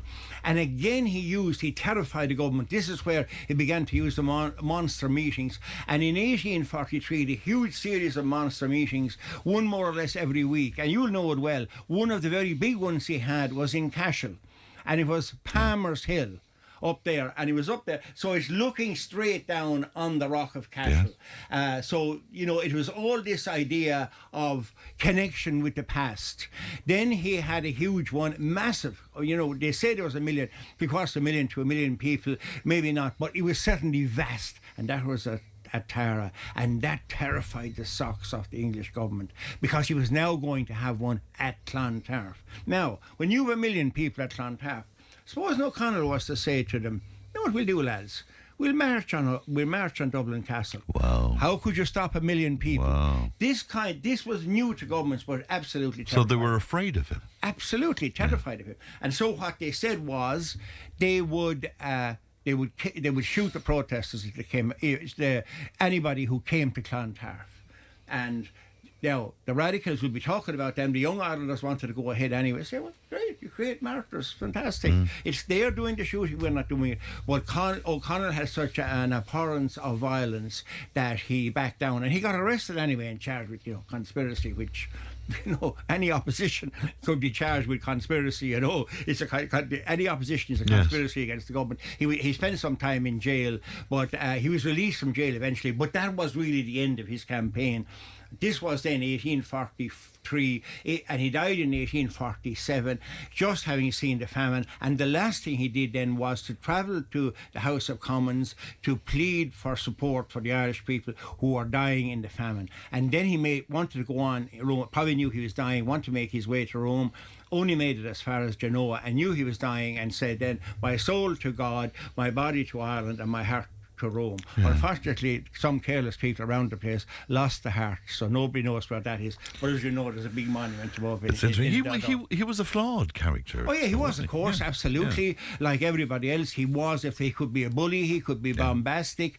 But then you have to look at these kind of people. I mean, like you to make omelets, you need to break eggs, and you can't be a shrinking violet. And O'Connell certainly wasn't that, and annoyed a lot of people. And despite his fact that he always claimed to be non-violent, he was challenged to a duel and he fought it and shot the guy dead. There was but that's in, I think, everybody's character. But we have to look at that, as well as that there was, he was very devoted to his wife Mary, who was his cousin. There's no doubt about that. But nearly every historian accepts that there were a multitude of affairs as well as that. He was fond of the ladies, as they say. Cognitive dissonance. I think people can often, at different times, can think quite different things, quite opposites, without knowing it. For sure. Davis and Mitchell, then, the Young Irelanders. Young Irelanders, yes. Well, if we come along, then we'll talk. Maybe what we're talking about then is they come along. All of those guys are there, but what we're talking about then is 1845. The potato crop doesn't fail fully. The late potatoes, the early potatoes are harvested. The late ones don't. This potato blight, not too much of a worry, has happened before. But this potato blight was really virulent. And so in 1846 it failed again. 1847 it failed. 1848 the potatoes continued. And Ireland now, every country in Europe was affected. They lost their potatoes. But Ireland was uniquely exposed to this. And one of the big reasons for that was the penal laws, which had meant in the past that if you had 5 sons and you had 20 acres, you had to divide, a Catholic had to divide it up, you got 4 acres. So the land divisions were getting smaller and smaller. And if you only have 4 acres, you probably won't be able to grow enough food for yourself. You say if you have a cow or whatever, you won't be able to produce enough. The only way you could use big quantities of healthy food was the potato. And now the potato was gone. And the question is then, how would the British government respond to that? And of course, we all heard about Trevelyan's corn and all of that. So is it true that the corn was grown, but that was exported? Yeah, it was being exported. Now, there is an argument about this, that in fact some people say it was the Great Hunger and not the famine, that there was enough food in Ireland to feed everybody. Actually, there wasn't. The amount that was being exported, they have looked into it, would not have been enough to feed 3 million people who were being starved. But of course, the first thing Trevelyan should have done in that situation was stop the export. It wouldn't have been enough, would have certainly have made a difference, but you needed to import goods as well. But Trevelyan had, strange, well, not too uncommon for the time. He didn't like the Irish. He believed that they were lazy, they had far too big families, they drank too much, and then when they weren't doing that, they rebelled too much. So he hadn't much use for them. So very little was done. And if you looked at the English government as well, English people didn't think well of Irish people. And the idea, I think, of an English government saying, look, there's a big famine. If they will say, I would put it this way, if they had said there's a huge famine in Norfolk, we want to support the people, I think they would have got away with imposing taxes. There would be no doubt about it. It wouldn't have been allowed. But they didn't see the Irish people as the citizens of the, well, they would be subjects, but the subjects of the United Kingdom. So there was an unwillingness at government level, at people level, everything else, to go into debt to actually do anything about it. So what they said is, we can't, these lazy son of a somethings, we can't let them, give them free money. So what they said is, we bring in the work schemes, and there you get the famine roads, like the lovely one we were up the V, but that was finished in the end. But it was started as a famine road. Many of those, they didn't know what to do. So this money was there, the landowners had it. A lot of them built, big walls around their estates. Others built roads, some up in the Burren, and they just stopped. You couldn't say where it was going. It just stopped. But the people were too weak. And it was Victoria was on the throne. On the throne, wasn't it? yes. And my understanding of that, something I read years ago, was that she wanted to be more helpful to Ireland, but her advisors were against it. Is that? It's very hard to know. I mean, that's a private, confidential meeting with the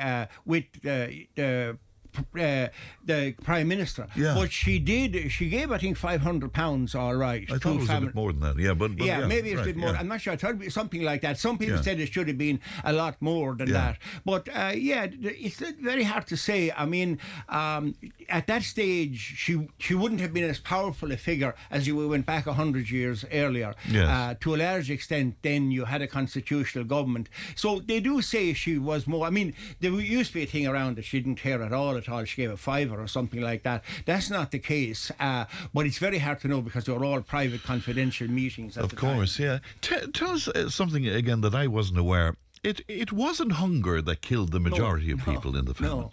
What happened then was, the next thing that happened then, Black 47 that got really bad. Now, already the Quakers, we spoke about those, they were already doing private soup kitchens. Then the English government decided they would have soup kitchens. They would feed the hungry. And they paid for that. And they were feeding 3 million people within 4 months, and then they just stopped it. So we haven't the budget for this anymore. Anyway, this just makes them lazy. If they want food, they have to get into the workhouses, and this is where really you could get into the workhouse and you get food. There's no doubt about it.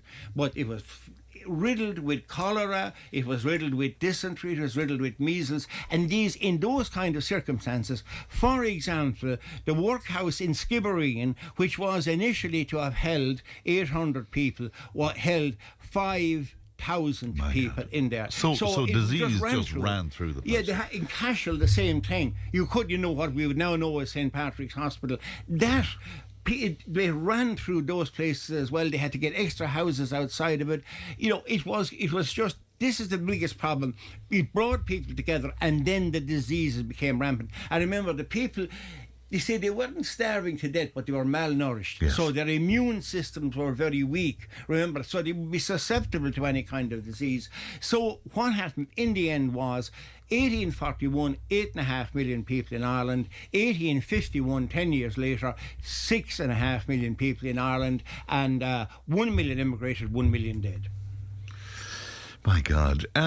There was the rising then, so 1848. Yeah, well then, I mean, could you pick a worse time for a rising? Absolutely. So this was it. So a lot of radicals then, who didn't agree totally with O'Connell's non-violent means, they felt, for example, he should have stood his ground at Clontarf. And they were the Young Irelanders. And they decided anyway that the famine was caused by England, and the only way, or not caused by England, but England wouldn't deal with it, an Irish government would have had, and they would try to overthrow the government. Now, look, maybe I offend somebody in saying this, it's a really cracked idea, right at the end of a famine, to try and immobilise the rebellion, They were hoping that if they had a small rising in Tipperary, the whole country would rise. The country was on its knees, as well as that they had no weapons or organisation or anything like that. So what happened was then, was interesting, Mayor of the Sword, John Francis Maher of the Sword, he went abroad and he brought back at a tricolour. There was revolutions all over Europe in 1848, and he saw the French tricolour, and then they put together, when they were out in France, the idea of white in the middle between green and orange, and they brought that back. It was first unfurled out the window of the Home Rule Club in Waterford. Was it? Yeah. But then they held a big meeting, a mobilisation meeting again, against the English government, talking about looking for Irish independence. That was on Slieve na Mon. They claimed there was 50,000 people there, but this then, the tricolour was unfurled outside and in public there, right? And then they marched on, but, you know, they thought they'd have a mass public support. That wasn't the mood. People were just trying to survive. So they went as far as Ballingarry. 300 or 400 people is all they had left at that stage. There was a bit of a shootout with police, and that was the end of the rising. And the interesting thing, though, was the leaders then, William Smith O'Brien was one of the leaders, and Francis Marr. And William Smith O'Brien was trying to escape, and he was arrested at Thurles railway station 3 months before the railway had arrived into Thurles. And in some ways, for the average person who was living in Tipperary, I'd say mostly the rebellion would have passed them over. The rebellion would have passed them over, but what they would have thought, what would really change their lives is the coming of the railways. Of course. We don't have a lot of time left, but I mean, you're alluding to Thurles there. What about the Synod and the Catholic Church? So we're talking about 1850 here. Yeah. What was that about in Thurles? Synod, again, you see, why Thurles? Now you have a railway network, so the church can come easily together.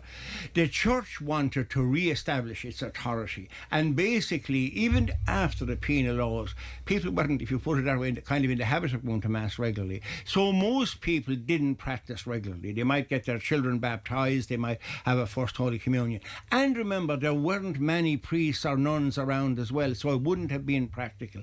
It was now a question of building an organisation in Ireland that would make the Catholic Church the centre of every parish in Ireland. So they wanted to stop, we'll say, somebody was talking to me this morning about the pattern days, where you go out and you know, go to holy wells and that. They saw that as outside the church. The stations, that kind of thing in houses, they wanted everything to happen in church where they could control it. And they were very good at it.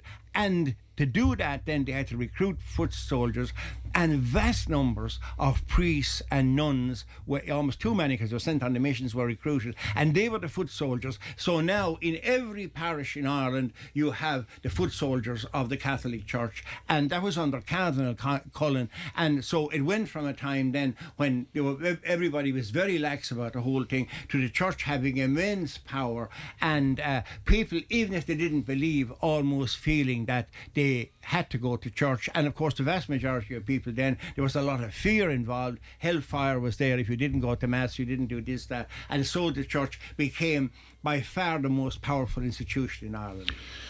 It's fascinating, as always, John. Thank you so much indeed for that. Where are we going to go next time? We're going to go on next now. I mean, there's the Fenians. Yes. And the first time now we have a diaspora in America, and they support the Fenians. Actually tried to invade Canada and that. Then leading on then to the return of the land wars, the tide wars, the land wars, Parnell, Davitt, and then the lead up to 1916. All right, we look forward to it, John. Thanks very much indeed. John G. O'Dwyer with us this morning. That's it from me.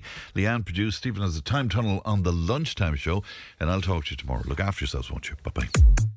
Tipp FM's Tipp Today. With Slattery's Garage, Puck On. Main Peugeot dealers in the Premier County. And now stocking the full range of the luxury French car brand DS Automobiles. Book your test drive today with Slattery's Garage, Puck On. See slatterysgarage.ie.